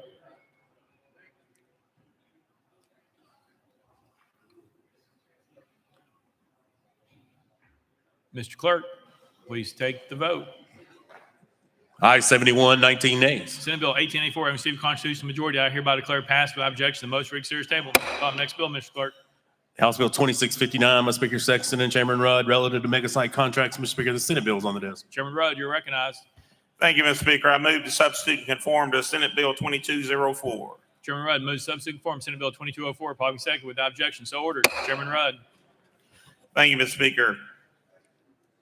Let's see, move passage of 2204 on third and final consideration. Chairman Rudd moves passage of Senate Bill 2204 on third and final consideration, probably second. Mr. Clerk, call First Amendment. House State Government Committee Amendment Number 1. Mr. Speaker, is filed as House Amendment 2. Chairman Keesling, you're recognized. Thank you, Mr. Speaker. This amendment does rewrite the bill. We're going to defer to Chairman Rudd for further explanation. We move to adopt. Chairman Keesling moves adoption of House Amendment Number 2, probably seconded. Any discussion on the amendment? Seeing none. All those in favor of adopting House Amendment Number 2 say aye, aye. All those opposed say no. The ayes have it. You adopted. Next amendment, Mr. Clerk. Mr. Speaker, no further amendments. Chairman Rudd, you're recognized. Thank you, Mr. Speaker. This bill requires that the Chief Executive Officer of the Mega Site Authority of West Tennessee report the name and location of each entity that owns or leases a real estate interest in the mega site. Each entity listed in this report must report the name and location of each business or third-party entity contracted with to perform construction work at the project. Each of these subcontracted businesses or third-party entities must report to the State Building Commission and to the Speaker of the House and Senate for quarterly for review. With that, Mr. Speaker, I renew my motion. Chairman Rudd renews his motion. Any discussion on the bill? Leader Gant, you're recognized. Thank you, Mr. Speaker. Sponsor, first I want to commend our Speaker of the House for looking out for our Tennessee contractors and our companies here in Tennessee, that they get the fair shake at the work at this facility. I have a couple, three questions and I have not had time to follow this completely through the process. And does this apply to any other OEMs, auto manufacturers here in the state of Tennessee? Chairman Rudd. No, it doesn't. We've never had such an agreement with a company in the history of Tennessee. So what this bill does, it provides an opportunity for full transparency. Leader Gamp. Okay, and does this or would this affect any future expansion here at this site? Chairman Rudd. It would affect from this point going forward with this law that any of this work that I just described would have to be reported to these three entities. Leader Gamp. Okay, is there a sunset on this provision for a future expansion? Chairman Rudd. Not to my understanding, no. Leader Gamp. So this only affects the initial construction of Ford. Chairman Rudd. It would be my understanding as long as its authority is in effect or in existence, they would have to report. Leader Gamp. So then you're saying it would affect an expansion project? Chairman Rudd. That would be my understanding, yes, unless we cut it off at a future date. Leader Gamp. Okay, now, obviously, there's other players at this mega site, the Blue Oval City. Would this same law application apply to any of the suppliers? And first, there's another partner with Ford, SK Innovations. So does this same law, would it apply to SK Innovations and suppliers in the mega site?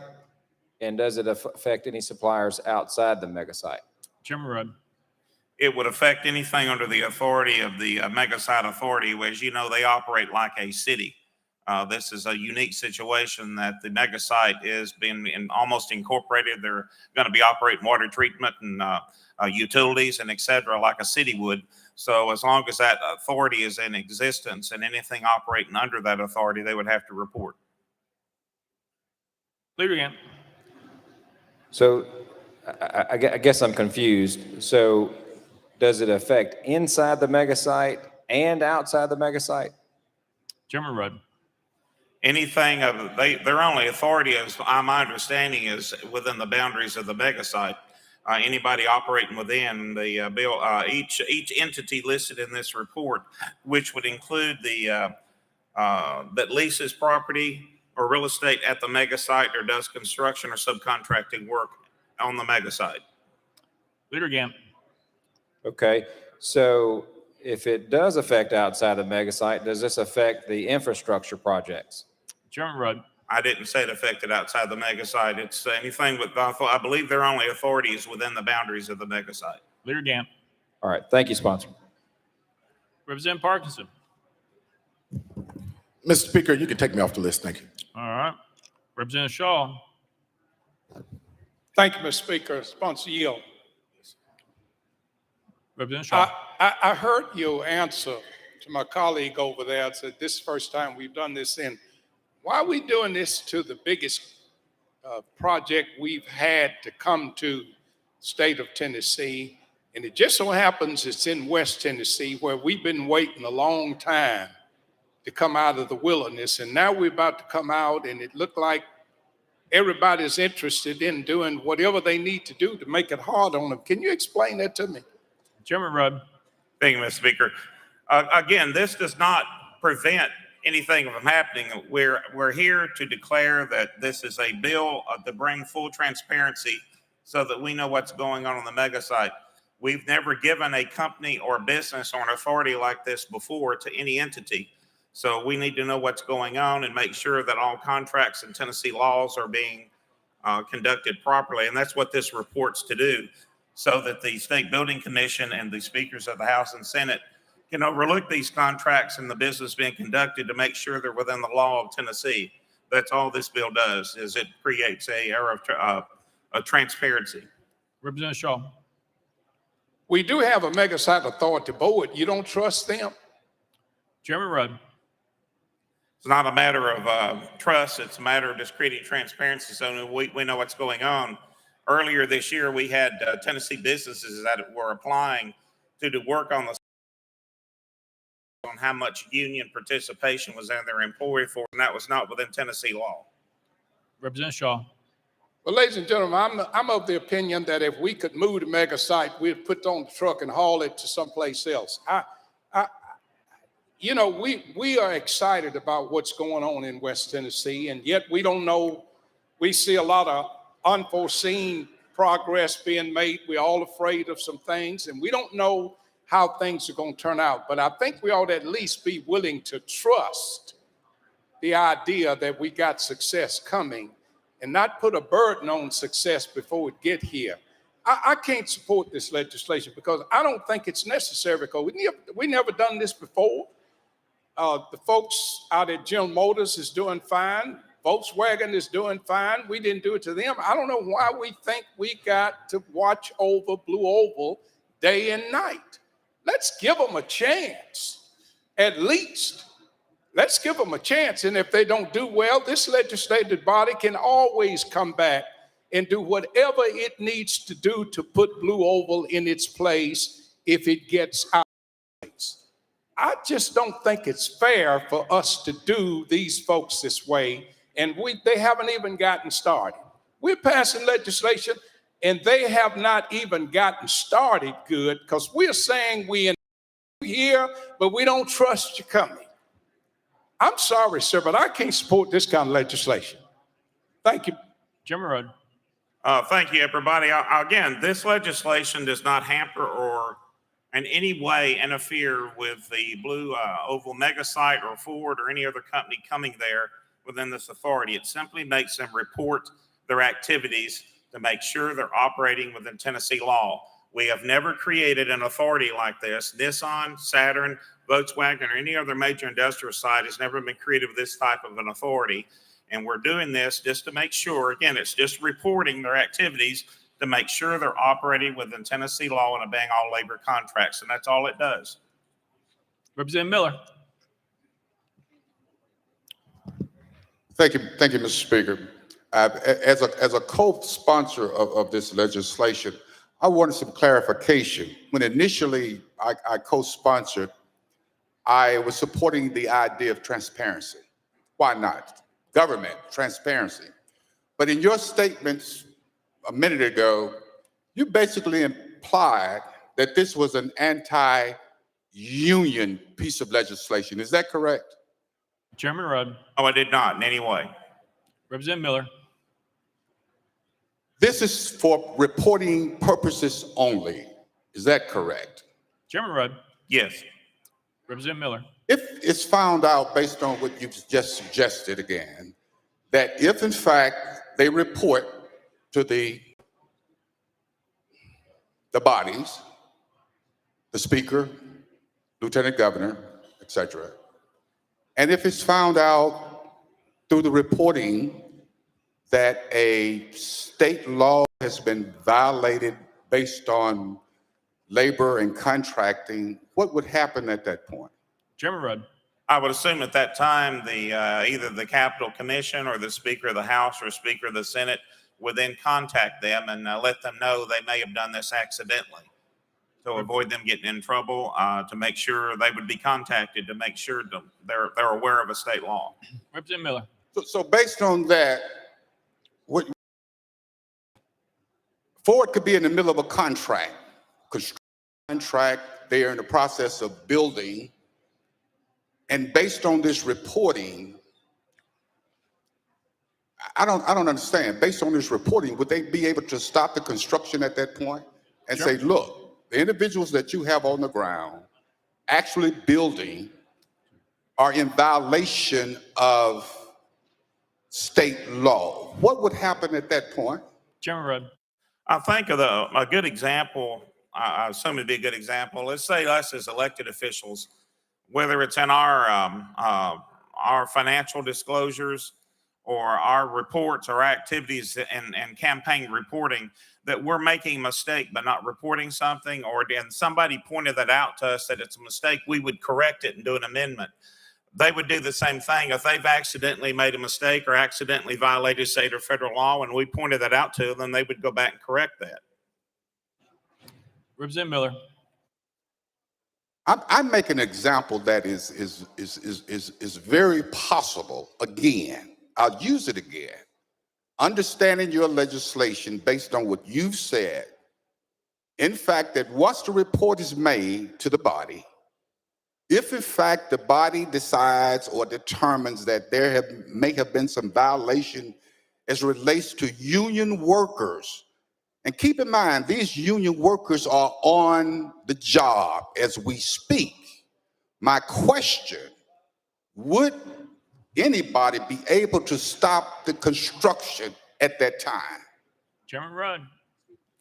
It's not within this rule that they have the authority to stop a contract or stop a construction. This is simply a transparency and reporting that would have to be done by other entities.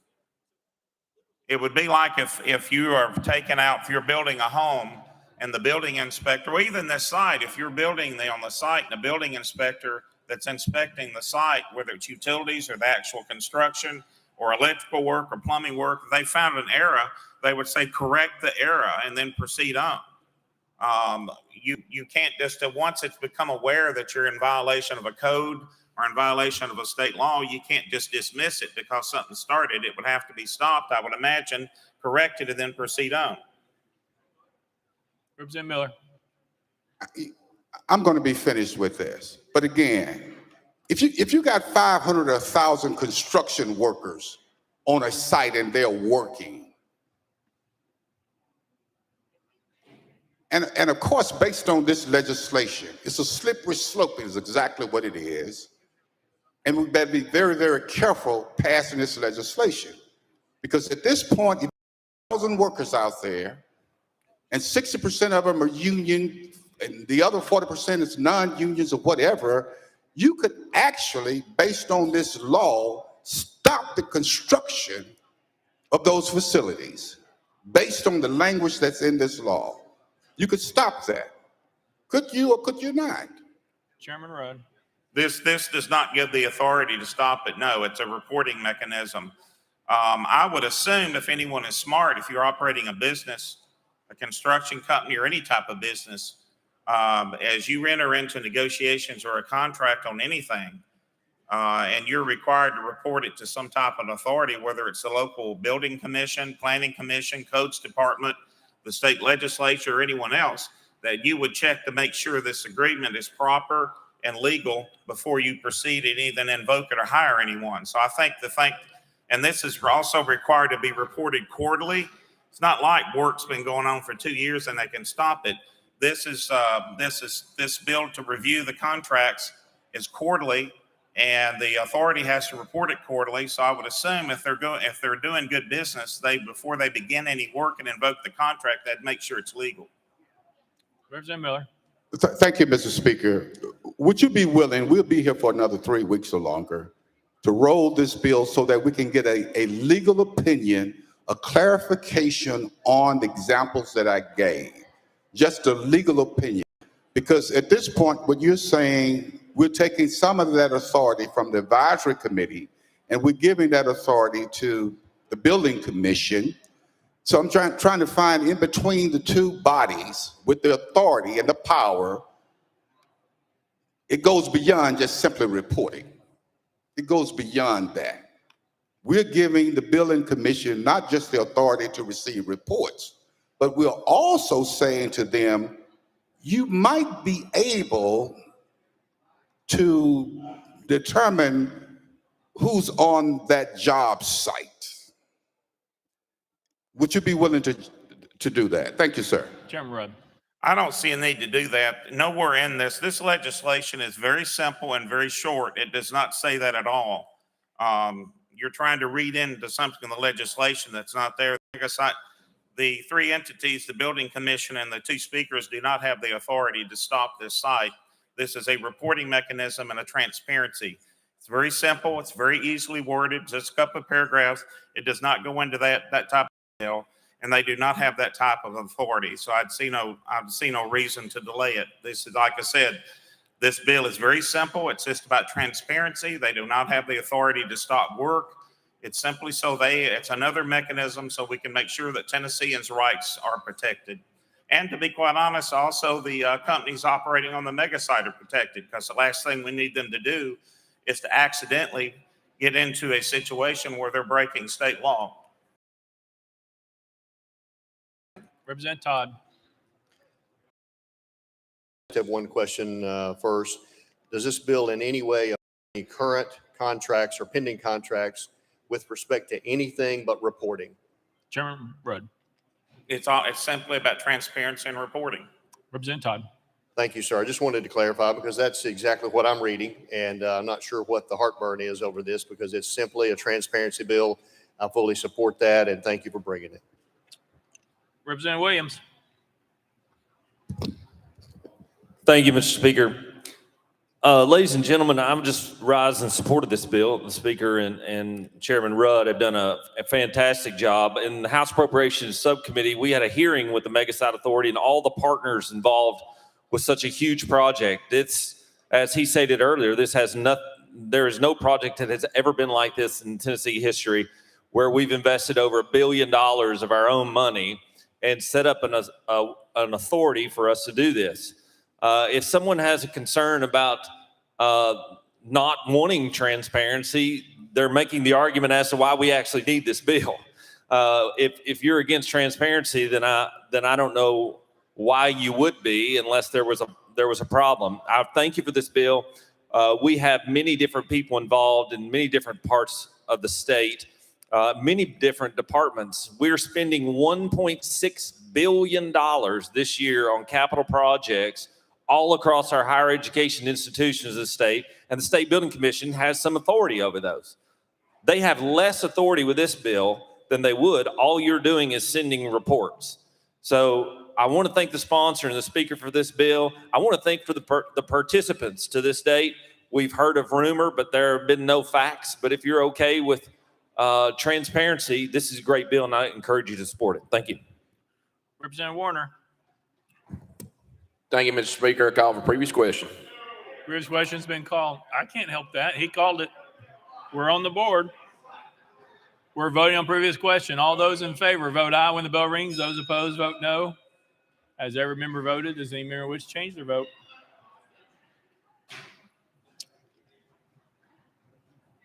Mr. Clerk, take the vote. Aye, 67, 21 nays. Previous question prevails.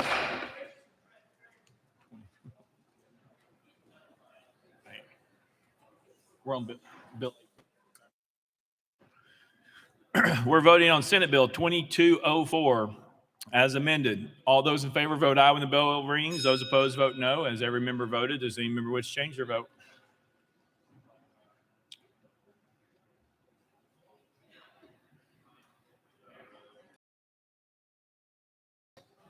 Please take the vote. Senate Bill 2204, having received a constitutional majority, I hereby declare it passed without objection. The motion reconsider is tabled. Next bill, Mr. Clerk. Speaker, the Senate bill is on the desk.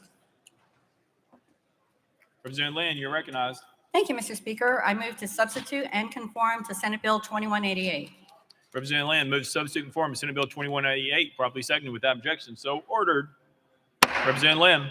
Thank you, Mr. Speaker. I move passage of Senate Bill 2188 on third and final consideration. Representative Land moves passage of Senate Bill 2188 on third and final consideration, properly seconded. Mr. Clerk, call First Amendment. House Health Committee Amendment number 1, Mr. Speaker, same as Senate Amendment number 1. Chairman Terry, you're recognized. Thank you, Mr. Speaker. Move to withdraw. Without objection, amendment number 1 withdrawn. Next amendment, Mr. Clerk. Mr. Speaker, no further amendments. Representative Land, you're recognized. Thank you, Mr. Speaker. Members, this bill, as amended, would allow Tennesseans to have a solution for early at-home care in the event they get a virus such as COVID or something like that. What this bill allows is a pharmacist to provide ivermectin to a patient who is at least 18 years old, pursuant to a collaborative pharmacy practice agreement containing a non-patient specific prescriptive order, developed and executed by one or more authorized prescribers. This means the doctors will develop the proper guidance, procedures, such as the proper dosage and contraindications, and everything needed for pharmacists to responsibly dispense ivermectin to individuals without a prescription, but still have proper measures of a prescriptive order. The bill requires the Board of Pharmacy to establish procedures for providing patients with a screening risk assessment tool, providing a standardized fact sheet, and providing either ivermectin or a referral to a pharmacy that dispenses ivermectin. This bill does not require a pharmacist to. The bill includes that a pharmacist or good faith is immune from disciplinary action liability. And with that, Mr. Speaker, pending, I renew my motion for passage. Representative Lane renews her motion. Any discussion on the bill? Representative Mitchell. Yeah, thank you, Mr. Speaker. So I just heard at the end there, we want to remove any liability from the pharmacist for handing this out? Why would we want to do that if this is such a great way to treat these conditions? Representative Lim. This bill will remove that liability for the pharmacists because they are not the prescriber. They are simply consulting with the patient, and the patient is making up their mind, or the family member. A family member can come pick this up. They are making up their mind to seek this very, very safe, historically safe medication that works well on viruses. Representative Mitchell. Well, and my final question, will this bill in any way interfere with the practice of veterinary medicine? Representative Lynn. No, sir. Representative Hardaway. Thank you, Speaker.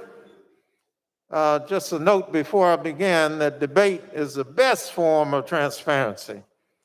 To the sponsor, right now, how would one obtain ivermectin? Representative Lim. Thank you, Mr. Speaker. If one went to a physician and they had an indication that it was needed, the physician would write a prescription. And of course, you can ask your prescription. Ivermectin for COVID would be an off-label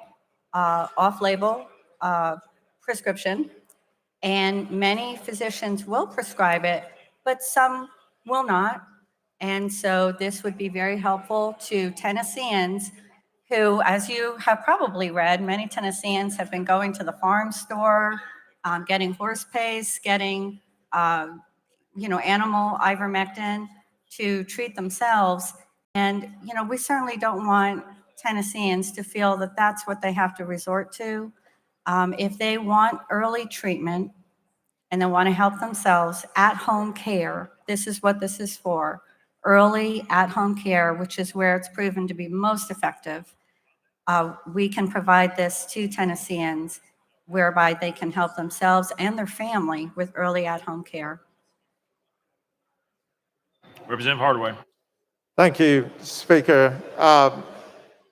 And Madam Chair, I used to breed German Shepherds, and I actually ivermectin, and I never had to get a prescription for it because I was using it for animals.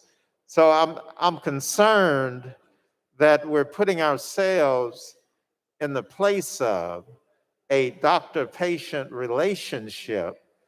I'm concerned that if one goes to the doctor and the doctor offers reasons, medical reasons, on why one should not be taking a drug, that some patients may go on popularity, politics, etc., and end up taking the drug and having adverse effects.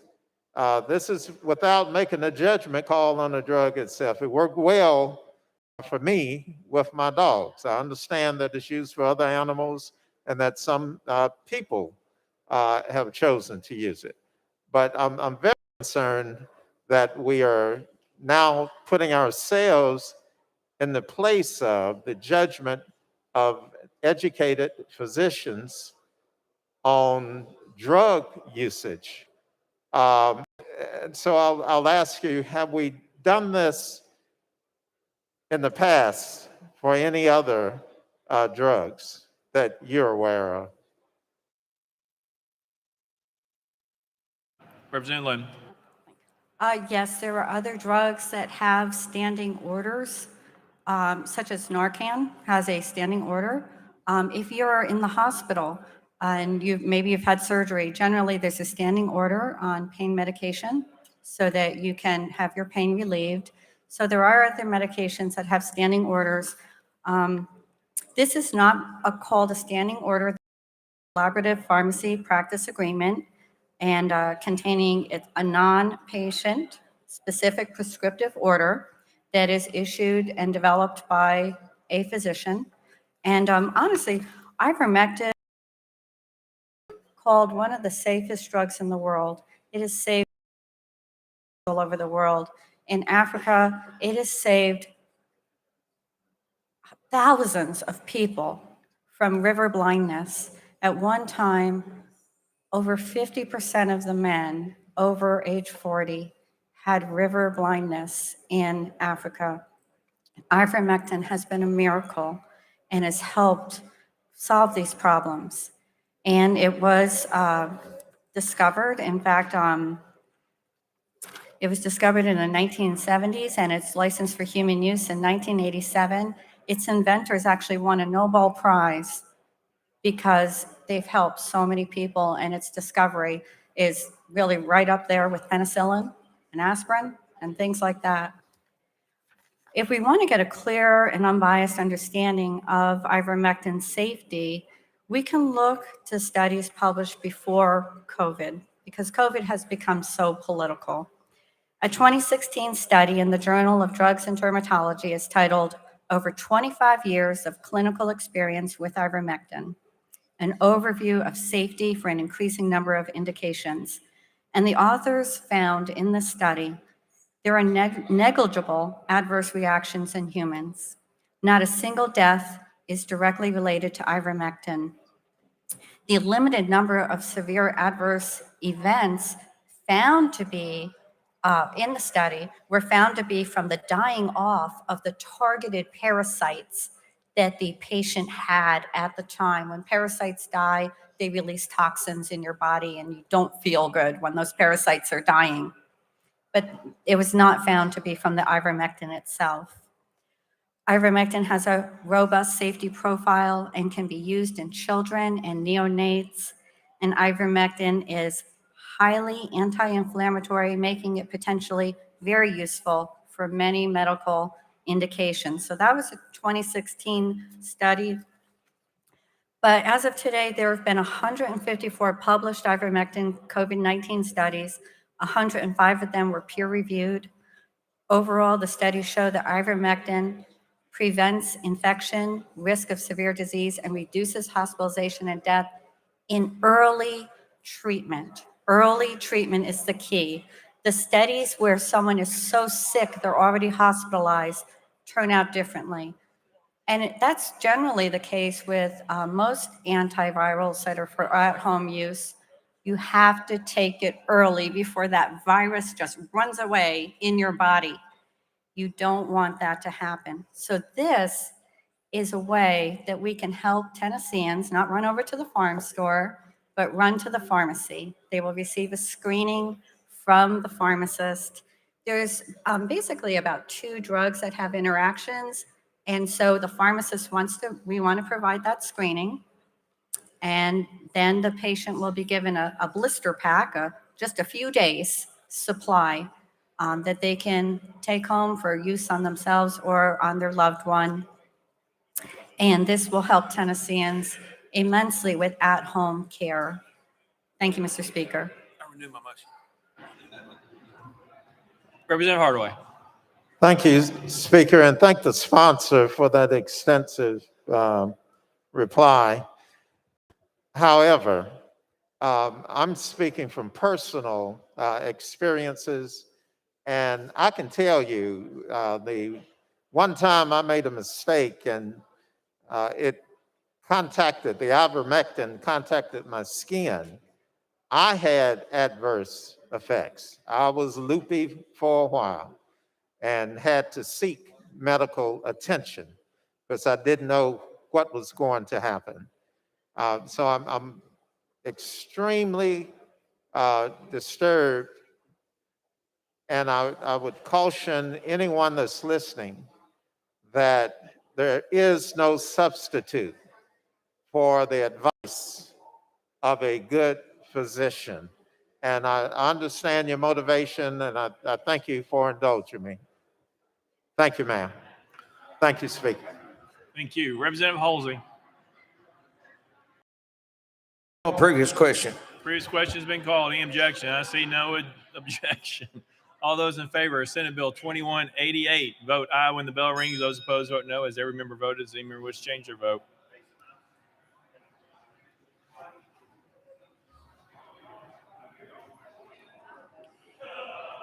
Mr. Clerk, please take the vote.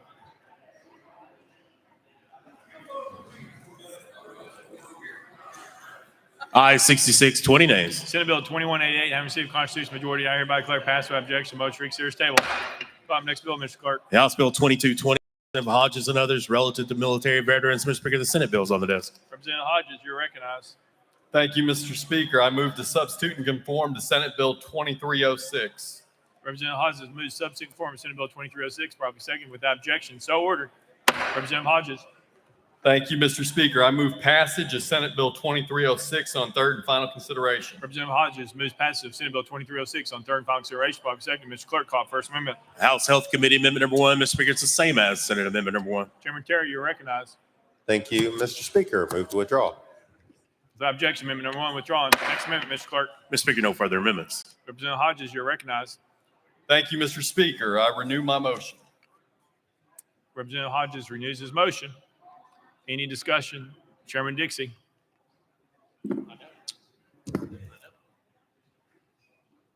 Thank you, Mr. Speaker. Representative Hodges, is this your last bill? Representative Hodges. Yes. Chairman Dixie. You said yes? Representative Hodges. I did not say yes. I said it is. Chairman Dixie.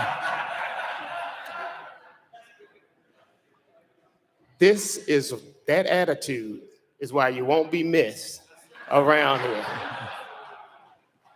And Doug Himes is going to be so relieved when you walk out of these doors and you don't have to come back, because these last 4 years, you've been this close to ethics violation every time, but luckily we've been saving you. Ooh. But again, thank you for everything you do. We're going to miss you, and I appreciate everything you've done for our caucus and what you've done for here. Thank you so much, Jason.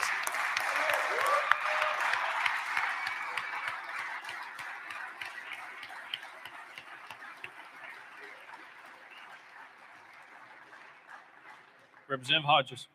Just want to say thanks to the party that didn't accuse me of some sort of ethics violation, because didn't think I'd be my own party that did that. But Representative Reedy.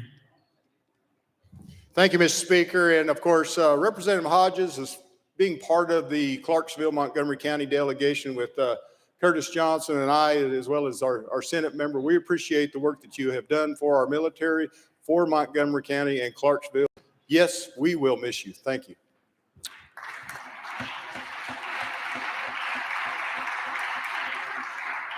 Representative Love. Thank you, Mr. Speaker. And Representative Hodges, I will say this, that I really will miss your work on the committees. You've been one who has studied the bills. You dive into them. You really represent your district. So thank you again for your service. You will be missed. Thank you. Thank you. All right, any further discussion? Chairman Kumar. Thank you, Mr. Speaker. Representative Hodges, on behalf of my seatmate, Terrellyn Weaver, and I, we will miss you terribly. God bless you. Representative Towns. Thank you, Mr. Speaker. Representative Hodges, like has already been said by the men and women on this floor, obviously you did a stellar job representing your district and representing the state of Tennessee. It's my hope that you find someone in that area that you can send up here that is half as good as you were. Good luck. God bless you. Representative White. Thank you, Mr. Speaker. Representative, I'm going to really miss you. You replaced, was it Representative Joe Pitts before? And we all remember Joe Pitts. I had to help him get all his bills across the finish line because, so I was always there for him, but you have done a great job, much better than Representative Joe Pitts, even though we all love him. That was meant for Joe, but thank you. I really respect you. Thank you. Representative Hardaway. Thank you, Speaker. Yeah, you in a hurry? You going somewhere, sir?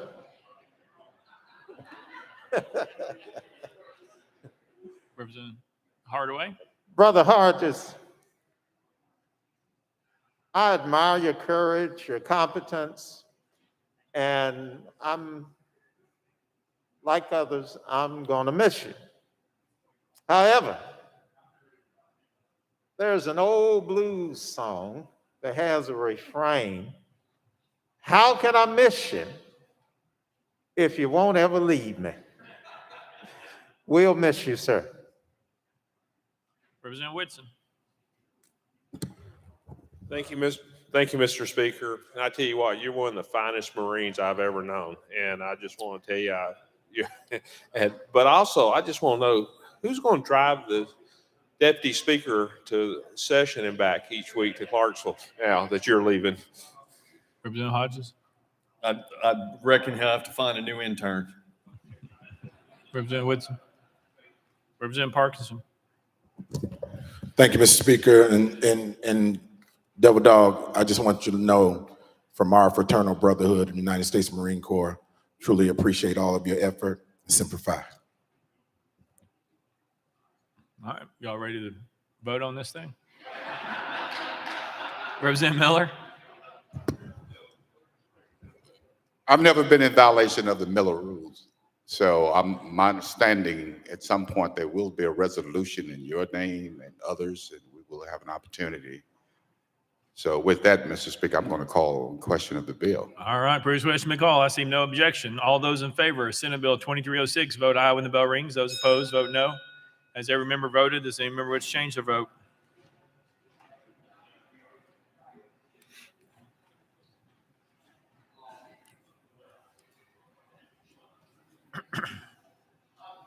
Mr. Clerk, please take the vote.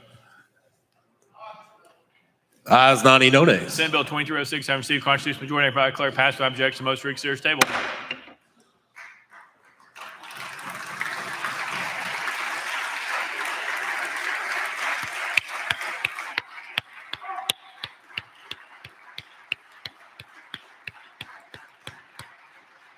Next bill, Mr. Clerk.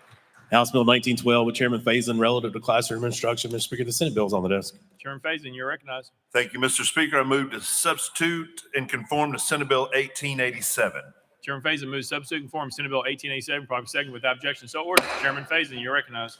Thank you, Mr. Speaker. I move passage of Senate Bill 1887 on third and final consideration. Chairman Faison moves passage of Senate Bill 1887 on third and final consideration, properly second. Mr. Clerk, call the First Amendment. Education and Instruction Committee Amendment number 1. Mr. Speaker, same as Senate Amendment number 1. Chair Lady Moody, you're recognized. Thank you, Mr. Speaker. I move to withdraw.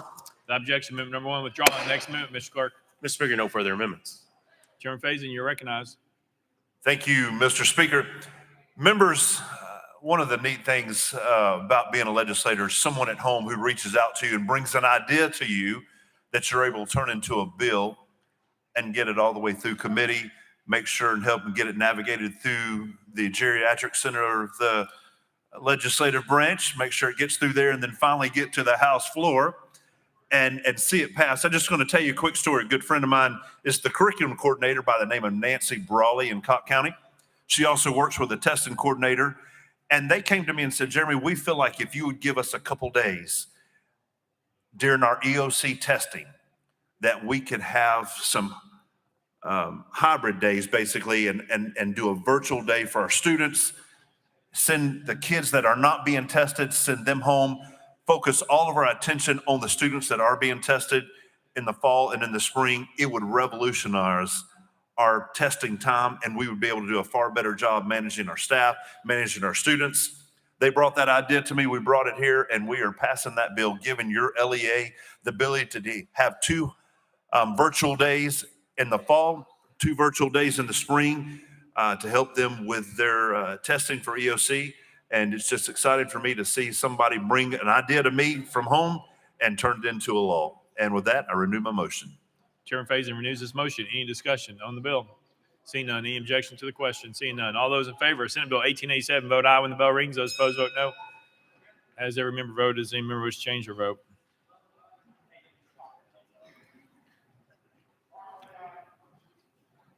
Mr. Clerk, please take the vote.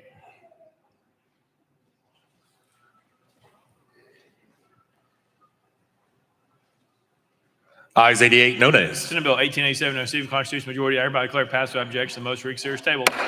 Next bill, Mr. Clerk. Senate Joint Resolution 892 by Chairman Todd and others, a resolution to request that the Tennessee Valley Authority maintain operation of its coal-fired plants until a reliable backup to the power grid is developed. Chairman Todd, you're recognized. Thank you, Mr. Speaker. I move passage of SJR 892 on third and final consideration. Chairman Todd moves. Move to concur. Very good. Chairman Todd moves to concur in Senate Joint Resolution 892, probably second. Mr. Clerk, call up First Amendment. Mr. Speaker, no amendments filed. Chairman Todd, you're recognized. Thank you, Mr. Speaker. Folks, our constituents deserve and demand that they continue to have a reliable electric power for their families. Following the near crash of the electric grid in Texas a couple of years ago, I heard TVA President Jeff Lyash state that a system with 1/3 or more of its power generation resting on solar and wind power must know that it's not a matter of if a crash will happen, but it's a matter of when it will occur. This resolution simply requests that the Tennessee Valley Authority maintain operation of its coal-fired plants until the authority develops reliable backup to the power grid. With that, Mr. Speaker, I renew my motion. Chairman Todd renews his motion. Any discussion? Representative McKenzie. Thank you, Mr. Speaker. And to the sponsor, have you gotten any notice or notification that the Tennessee Valley Authority is planning on doing away with the coal-fired plants? Chairman Todd. I have no personal information that has been given to me, but I have certainly seen since the Obama administration the definite move away from coal, even as clean as we have made that over the years. And as you well know, my background is in the environmental industry. And so this is a very reliable and clean method of power generation. But after the Obama administration kind of put a war on coal and those in that industry, I just feel that it's necessary for us to make a statement to the Tennessee Valley Authority that we expect them to maintain a reliable system with any and all power and not just exclude one particular source of power. Representative McKenzie. Thank you, Mr. Speaker. I guess I didn't read that in your bill. I didn't read that it was asking them to maintain coal or was any kind of war against coal. I thought what I read in your bill was that they should keep coal until other reliable sources are available, like nuclear or like gas fired. Is that correct, or are you asking them to maintain coal? Representative Todd. We're requesting that they may not maintain operation of their coal-fired plants until the authority develops a reliable backup to the power grid. Representative McKenzie. Thank you. And I don't see a need for this bill. As you quoted from the CEO, he has his eyes fixed on that. We are not Texas. The Tennessee Valley Authority is an outstanding organization that's provided reliable energy and water usage for us. So I just don't see the need for this, that there is nothing that they've done to indicate that they're going to jeopardize the grid in this region. Thank you, Mr. Speaker. Let the journal reflect. Representative Beck is excused. Leader Lambert. Thank you, Mr. Speaker. And to the question that was just presented, yes, we have been notified that they are potentially going to spend down our coal-fired fossil plants. And it is extremely important that we not do that prematurely. Those are folks in my district and in yours that are on fixed incomes that rely on that affordable power. And we all want a diversified power grid. I mean, it's important to have hydro. It's important to have solar and wind and, yes, coal. And we hope, at least, that nuclear will come back online soon, that we will get back into that and have a very diversified power grid. But until that time comes, this is something I hope everyone will support, because this is a type of energy that is being generated that is provided for all of the families in our districts. And to try to do away with that prematurely, I think would be dangerous for our power grid and for our country. So I speak as someone who, in my district, literally for my folks, we have already been notified that in the next 10 years, they're not saying they're going to at this point. So this, I think, gives a good indication to our friends at the federal level and with TVA that we would prefer that they keep those until we have a very diversified grid. And I hope that that would be their plan. They've communicated to us that they're going to be looking at other options, and that would be their plan. But when notices start going out, and in fact, in the resolution, I think if you'll look, it is referenced about, and I'll read directly from the resolution. It says, whereas with a summer net capability of 865 megawatts, the Bull Run fossil plant generates approximately 6 billion kilowatt hours of electricity per year, enough to supply 400,000 homes. And this is not mine, this is Bull Run. It says, whereas the TV Board of Directors approved the retirement of Bull Run fossil plant by December 2023 after a detailed review of fuel, transmission, economic and environmental impacts, and additional review and public impact. So, I mean, it references one in there that's already been decided to be spun down. And now we have several more that are at least being referenced. So to the question, I just wanted to thank the sponsor for the resolution. And I hope it's something that our friends at the federal level and with TVA will take very seriously into consideration. Representative Todd. Thank you, Mr. Speaker. And to the point of my friend from Sumner County, every bit of energy that we get comes from a diversified package already. But one of the key elements of that is anytime you introduce more expensive power production, like solar, like wind, it is more expensive than coal. Those people on fixed incomes are going to be impacted the most. And it will drive cost up. It already has driven cost up to take this move and go away from a less expensive energy production source. So that's the only point I'd like to make in reference to that, but it is a matter of our constituents. Representative Reedy. Thank you, Mr. Speaker. I can speak specific to this because my time on Capitol Hill here, New Johnsonville TVA plant has been shuttered. Right now, the largest in the TVA fleet in coal power is Cumberland City. We've already got notice. We've had the meetings. It'll start being shuttered in 2026. What they're doing is deciding to go to natural gas and try to get the same generation out of that plant. Here's the however, and Chairman Todd, I appreciate this Senate Joint Resolution. We were at the same legislative conference hearing from an economics professor talking about what took place in the state of Texas. When the cold weather hit, of course, it shut down the wind generation, the solar generation, and the natural gas converted generators that they had. The only reliable electricity they were able to provide on a very limited and small scale was a third of that population was coming from coal fire. And his recommendation across the United States, if you've got a coal fire power plant, you better think twice about shutting it right down without having any reliable source to come after that. And that's why I stand in support of this Senate Joint Resolution. We do need to let our folks know at the federal level that we are concerned about the state of Tennessee. And of course, Tennessee Valley Authority became, to the state of Tennessee, you know, back in May, I think it was 1930 or 33 in the name of flood control, but also it improved our navigable waters. And yesterday I had a meeting in my office for quite some time talking about using more waterways that were developed by TVA for transportation of commerce. And so I look forward to seeing and working with TVA as they come to the district again.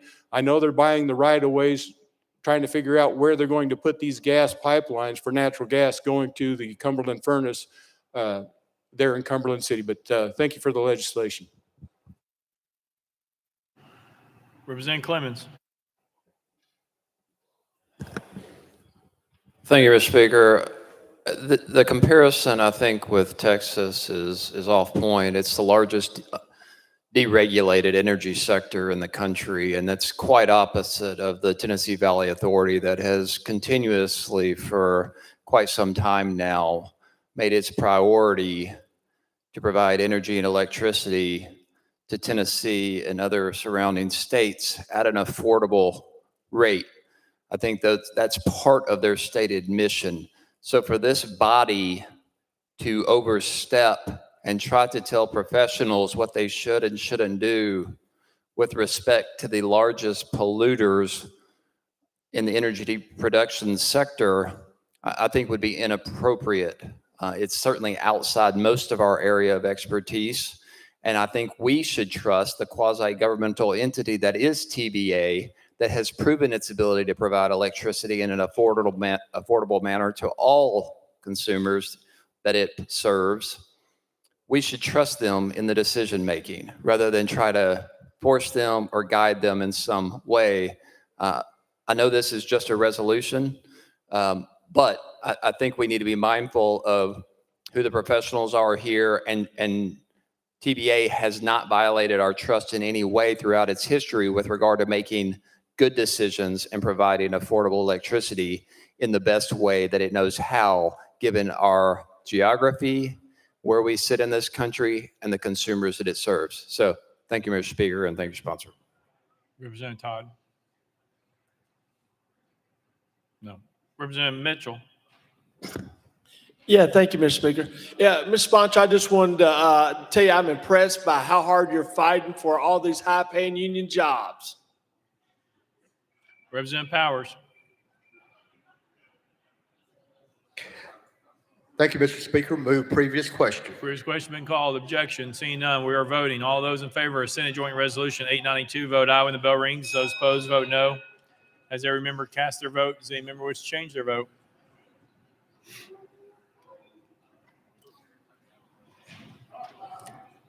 Mr. Clerk, please take the vote. Ayes 73, 12 nays. Senate Joint Resolution 892, having received the constitutional majority, I hereby declare concurred in without objection the motion reconsidered is tabled. Let journal reflect. Representative Cassidy is excused. Call up next bill, Mr. Clerk. House Bill 2424 by Representative Sparks and others relative to littering. Mr. Speaker, the Senate bill is on the desk. All right. Representative Sparks, you're recognized. Thank you, Mr. Speaker. I move to substitute and conform to Senate Bill 2070. Representative Sparks moves substitute and form Senate Bill 2070 without objection. So ordered. Representative Sparks. Yeah, thank you, Mr. Speaker. Move passage of Senate Bill 2070 on third and final consideration. Representative Sparks moves passage of Senate Bill 2070 on third and final consideration. By second, Mr. Clerk, call up First Amendment. Mr. Speaker, no amendments filed. Representative Sparks, you're recognized. Yeah, thank you, Mr. Speaker. This bill came from my county commission, Mayor Ketron, Smyrna Mayor Mary Esther Reed, Town Manager Brian Hercules. I want to thank Chairman Cush, who's chairing back home. We've had a lot of problems with illegal littering and dumping back home, so that's why they brought this to us, and I appreciate your consideration passage. Representative Sparks renews his motion. Any discussion on the bill? Any objection to the question? Seeing none. All those in favor of Senate Bill 2070 vote aye when the bell rings. Those opposed vote no. As every member voted, does any member wish to change their vote?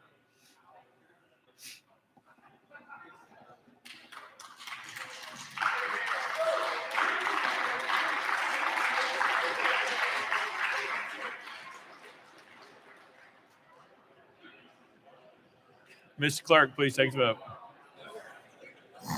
Ayes 82, no nays. Senate Bill 2070 having received the constitutional majority, I hereby declare passed without objection. Motion to reconsider is tabled. Call next bill, Mr. Clerk. House Bill 1735 by Chairman Todd. Chairman Todd. Thank you, Mr. Speaker. I request that this bill be rolled 2 weeks, please. Without objection, roll 2 weeks. Call next bill, Mr. Clerk. Mr. Clerk. House Bill 2061 by Representative Manis relative to multi-candidate political campaign committees. Mr. Speaker, the Senate bill is on the desk. Representative Manis, you're recognized. Thank you, Mr. Speaker. I move to substitute and conform to Senate Bill 2302. Representative Manis moves substitute and form Senate Bill 2302, probably second without objection. So ordered. Representative Manis. Thank you, Mr. Speaker. I move passage of Senate Bill 2302 on third and final consideration. Representative Manis moves passage of Senate Bill 2302 on third and final consideration, probably second. Mr. Clerk, call First Amendment. House Local Government Committee Amendment number 1, Mr. Speaker, it's the same as Senate Amendment number 1. Chairman Crawford, you're recognized. Thank you, Mr. Speaker. I move to withdraw. Without objection, amendment number 1 withdrawn. Next amendment, Mr. Clerk. Mr. Speaker, no further amendments. Representative Manis, you're recognized.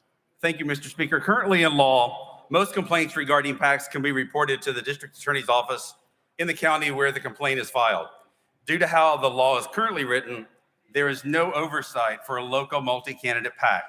Therefore, the DA's office does not have the legal jurisdiction to review complaints or seek recourse for violations regarding multi-candidate committees or multi-candidate PACs. We worked with the Bureau of Ethics and Campaign Finance to rewrite this code so that the multi-candidate PACs could be included. Mr. Speaker, with that, I renew my motion. Representative Manis renews his motion. Any discussion on the bill? Representative Whitson. Sponsor yield. Representative Manis.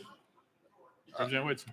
Sponsor, is this your final bill on the floor, to your knowledge? Representative Manis. To my knowledge, yes, sir. Representative Whitson. Eddie, I just want to tell you, I really appreciate your friendship and your leadership, and and I've enjoyed sharing this desk over here with you the past 2 years.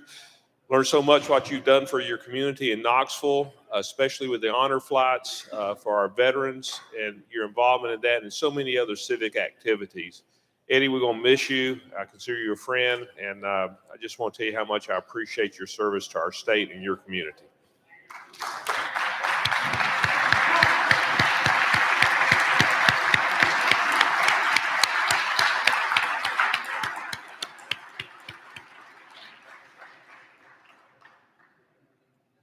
Thank you. Any further discussion?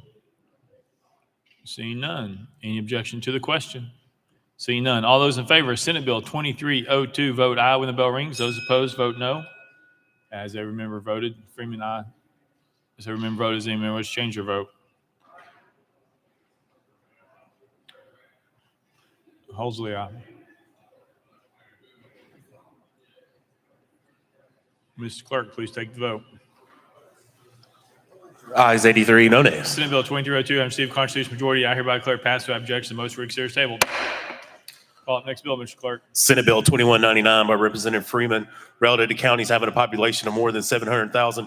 Mr. Speaker, is previously considered and reset for today's regular calendar. Representative Freeman, you're recognized. Thank you, Mr. Speaker. I renew my motion for passage of Senate Bill 2199 on third and final consideration. Representative Freeman renews the motion on passage of Senate Bill 2199 on third and final consideration. Block for second. Any discussion on the bill? Representative Williams.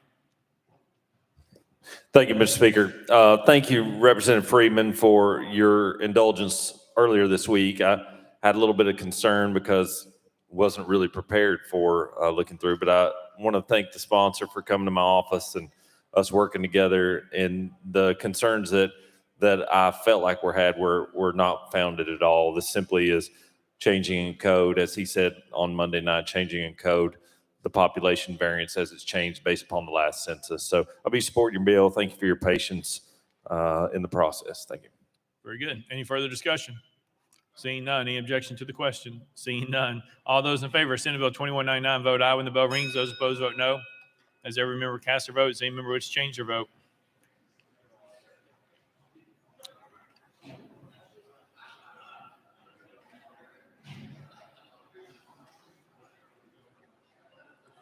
Mr. Clerk, please take the vote.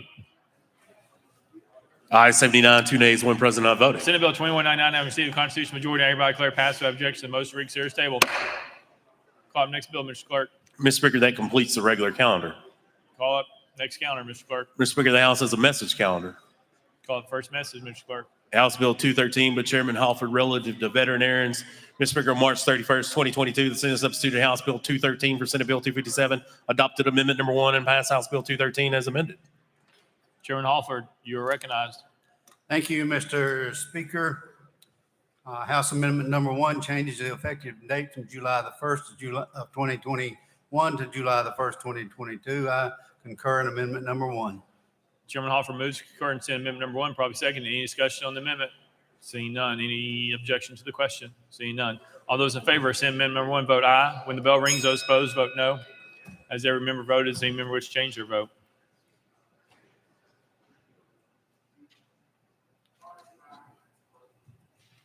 Parkinson, aye.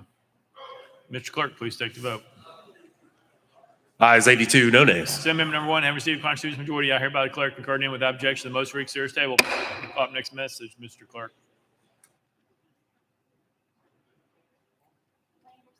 Leader Lambert. House Bill 1871. Thank you, Mr. Speaker. And after consulting with the clerk, I believe the member would like this rolled to Monday's message calendar. Without objection, roll the Monday's message calendar. Call up next message, Mr. Clerk. House Bill 1930 by Representative Cooper and others relative to education. Mr. Speaker, on March 31st, 2022, the Senate substituted House Bill 1930 for Senate Bill 1958, adopted Amendment 1, and passed House Bill 1930 as amended.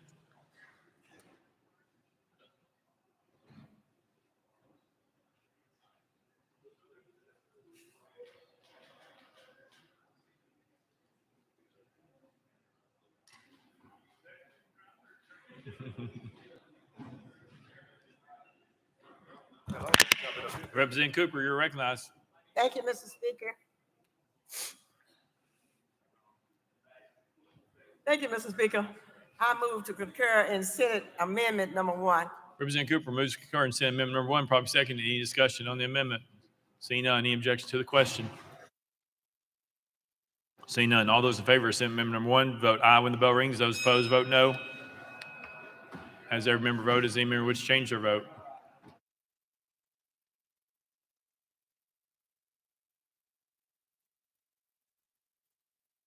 Mr. Clerk, please take the vote. Ayes 83, no nays. Senate Amendment number 1 having received constitutional majority, I hereby declare concurred in without objection. The motion for reconsideration is tabled. Call up next message, Mr. Clerk. House Bill 2070 by Representative Leatherwood relative to adoption. Mr. Speaker, on March 31st, 2022, the Senate substituted House Bill 2070 for Senate Bill 2056, adopted Amendment number 3, and passed House Bill 2070 as amended. Representative Leatherwood, you're recognized. Thank you, Mr. Speaker. I move to concur in Senate Amendment number 3. Representative Leatherwood moves to concur in Senate Amendment number 3, properly seconded. Any discussion on the amendment? See none. Oh, all right. Representative Shaw. Thank you, Mr. Speaker. I just for you sponsor to explain what the amendment does, please. Representative Leatherwood. Thank you. This is a friendly amendment that was put on by the Senate.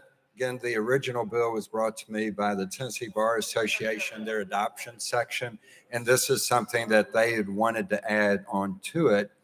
Specifically, what this does is add to what a judge can take into consideration when he's looking at adoption and parental rights and so forth. And it adds in there with knowledge of the existence of the born or unborn child.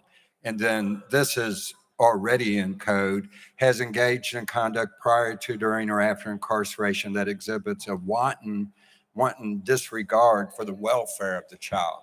And so we're adding in there with knowledge of the existence of the born or unborn child. Representative Shaw. Good. Representative Clemens. Thank you, Mr. Speaker. I was curious as to what type of conduct that you're targeting with the knowledge with this amendment, with the language of this amendment. What type of conduct does it refer to? Representative Leatherwood. Yes. Again, it is already in code, and I'll read that, has engaged in conduct prior to incarceration that exhibits a wanton disregard for the welfare of the child. And I understand that could be subjective. I guess that's up to a judge's opinion, but that's already in the code, so not changing that. What we're changing with this amendment is it will say, with knowledge of the existence of the born or unborn child. In other words, the way the code was now, the person might not have even known they had a child. And so how would you show that they engaged in conduct, exhibiting wanton disregard for the welfare of the child? So again, all we're adding with this amendment is with knowledge of the existence of the born or unborn child, and then during or after. I hope that answers your Representative question. Clemens.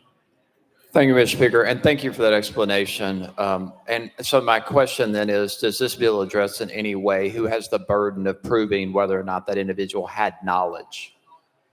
It may not speak to that, but if it does, can you address that? Representative Leatherwood. It does not speak to that as far as I'm aware. Any further discussion? Seeing none, any objection to the question? Seeing none. All those in favor of Senate Amendment number 3, vote aye when the bell rings. Those opposed, vote no. As every member voted, does any member wish to change their vote? Hardaway, aye. Mr. Clerk, please take the vote. Ayes 76, 7 nays. Senate Amendment number 3, having received constitutional majority, I hereby declare concurred in without objection. The motion reconsidered is tabled. Next message, Mr. Clerk. Mr. Speaker, that completes the message calendar. Next order, Mr. Clerk. Unfinished business. Unfinished business. Chair Lady Hazelwood, you're recognized. Thank you, Mr. Speaker. I move to lift from the table House Bill 1665. You heard the motion. Any objections? Without objection, so ordered. Chair Lady Hazelwood, you're recognized. Thank you. I move that House Bill 1665 be set for the next available regular calendar. You've heard the motion. Any objections? Without objection, so ordered. Representative Williams, you're recognized. Thank you, Mr. Speaker. I move that the rules be suspended for immediate consideration of Senate Joint Resolution 1496 with consultation from both leaders. Mr. Clerk, please read the caption. Senate Joint Resolution 1496 by Chairman Williams and others, a resolution to honor and commend the members and coaches of the Upperman High School Lady Bees basketball team upon winning the TSSAA Division I Class 3A state championship. You've heard the caption. Any objections? Without objection, the rules are suspended. Representative Williams. Thank you, Mr. Speaker. I move to concur to Senate Joint Resolution 1496. Representative Williams moves to concur in Senate Joint Resolution 1496, properly seconded. Any objection to the question? Seeing none. All those in favor say aye. Aye. All those opposed say no. I hereby declare concurred in. Without objection, the motion reconsidered is tabled. Representative Williams. Thank you, Mr. Speaker. I move that the rules be suspended for immediate consideration of House Joint Resolution 1497 after consultation with both leaders. Mr. Clerk, please read the caption. Senate Joint Resolution 1497 by Chairman Williams, a resolution to honor and congratulate Brooklyn Crouch of Upperman High School upon being named TSSAA Division I Class 3A Miss Basketball. You've heard the caption. Any objections? Without objections, the rules are suspended. Representative Williams. Thank you, Mr. Speaker. I move to concur to Senate Joint Resolution 1497. Representative Williams moves to concur in Senate Joint Resolution 1497, properly seconded. Any objection to the question? Seeing none. All those in favor say aye. Aye. All those opposed say no. The ayes have it. I declare concurred in. Without objection, the motion reconsidered is tabled. Representative White. Thank you, Mr. Speaker. I move that the rules be suspended for immediate consideration of Senate Joint Resolution 1517. Mr. Clerk, please read the caption. Senate Joint Resolution 1517 by Chairman White, a resolution to recognize and congratulate Bob and Kay Kelsey upon the occasion of their 53rd wedding anniversary. You heard the caption. Any objections? Without objection, the rules are suspended. Representative White. I move to concur SJR number 1517. Representative White moves to concur in Senate Joint Resolution 1517, properly seconded. Any objection to the question? Seeing none. All those in favor say aye. Aye. All those opposed say no. The I hereby declare concurred in. Without objection, the motion reconsidered is tabled. Leader Lambert. Thank you, Mr. Speaker. And in consultation with the minority leader, these are just several bills that procedurally need to get back into committee and committees that have either already closed or generated their final calendars. With that, Mr. Speaker, I move that House Bill 1119 and 2392 be heard in the Property and Planning Subcommittee next week. For the motion, any objections? Without objection, so ordered. Leader Lambert. Thank you, Mr. Speaker. I move that House Bill 2911, 2912, and 2903 be heard in the Local Government Committee next week. You've heard the motion. Any objections? Without objection, so ordered. Leader Lambert. Thank you, Mr. Speaker. I move that House Bill 2094 and 2147 be heard in the Finance Subcommittee next week. You've heard the motion. Any objections? Without objection, so ordered. Mr. Clerk. Mr. Speaker, we have some messages from the Senate. Mr. Speaker, I'm directed to return to the House Bill 1638, substitute for the Senate bill on the same subject, amended and passed by the Senate. Monday's message calendar. Mr. Clerk. Mr. Speaker, I'm directed to return to the House Bill 2662, substitute for the Senate bill on the same subject, amended and passed by the Senate. Monday's message calendar. Mr. Clerk. Mr. Speaker, I'm directed to return to the House Bill 2621, substituted for the Senate bill on the same subject, amended and passed by the Senate. Monday's message calendar. Mr. Clerk. Mr. Speaker, I'm directed to return to the House Bill 2128, substitute for the Senate bill on the same subject, amended and passed by the Senate. Message calendar. Monday's message calendar. Any further unfinished business? Seeing none. Next order, Mr. Clerk. Announcements. Announcements. Chairman Farmer. Thank you, Mr. Speaker. Members, if anyone's a member of the Civil Justice Full Committee, we're going to be meeting next Wednesday at 9 a.m. in House Hearing Room 3. So that's Civil Justice Full next Wednesday at 9 a.m. House Hearing Room 3. Thank you. Thank you. Chairman Kiesling. Thank you, Mr. Speaker. State Gov, heads up. State Gov Committee will be reconvening Tuesday at 1 p.m. House Hearing Room 1. See you then. Thank you, Speaker. Chairman Kershaw. Thank you, Mr. Speaker. Members, listen up. I had announced that there would be a special calendar on April the 20th. We have moved faster than we thought. Criminal justice is going to get a new slot and a larger room and plenty of time to try to get finished up next week. So at 11 a.m. on Wednesday the 13th, House Hearing Room 1, criminal justice will meet and hopefully will be our final calendar. So if you've got a bill that's set to be heard, we're gonna try to grind it out that day. So come join us for the fun. Very good. Chairman Carr. Thank you, Mr. Speaker. The subcommittee in the local of poverty and planning will reconvene Tuesday morning in House Hearing Room 1 at 9:30 a.m. That's Tuesday morning, April 11th at 9:30 a.m. in House Hearing Room 1. Chairman White. Thank you, Mr. Speaker. The House Education Administration Committee is now closed, subject to the call of the chair.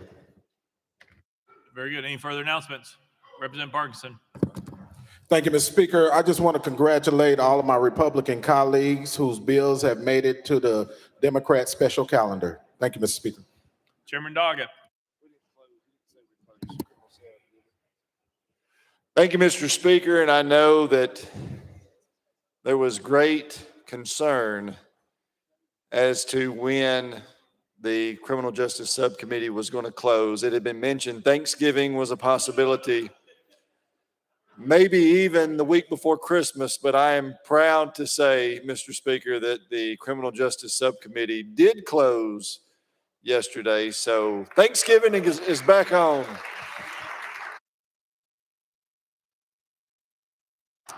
Chairman Hicks.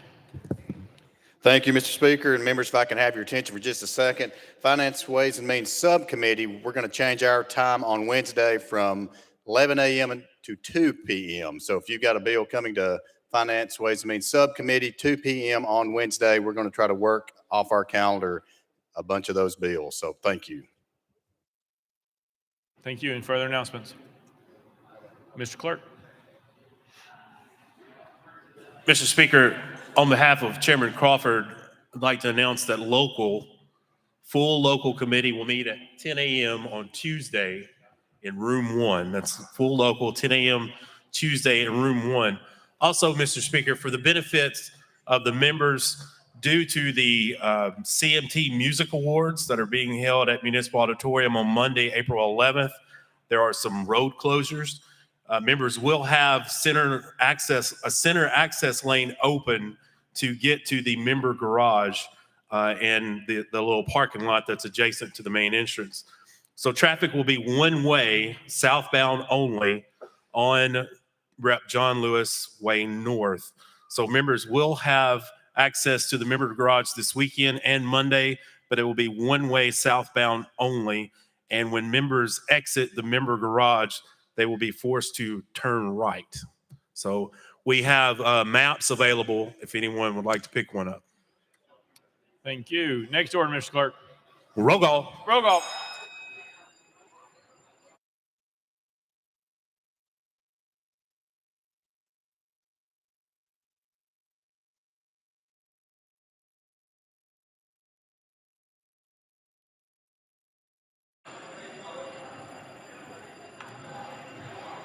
Mr. Clerk, please take the roll. Mr. Speaker, 86 members present. Next order, Mr. Clerk. That completes the regular order, Mr. Speaker. Leader Gant, you're recognized. Thank you, Mr. Speaker. I move that the House stand in recess until 5 p.m. on Monday, April 11th, 2022. Without objection, the House stands recessed till 5 p.m. on Monday, April 11th, 2022.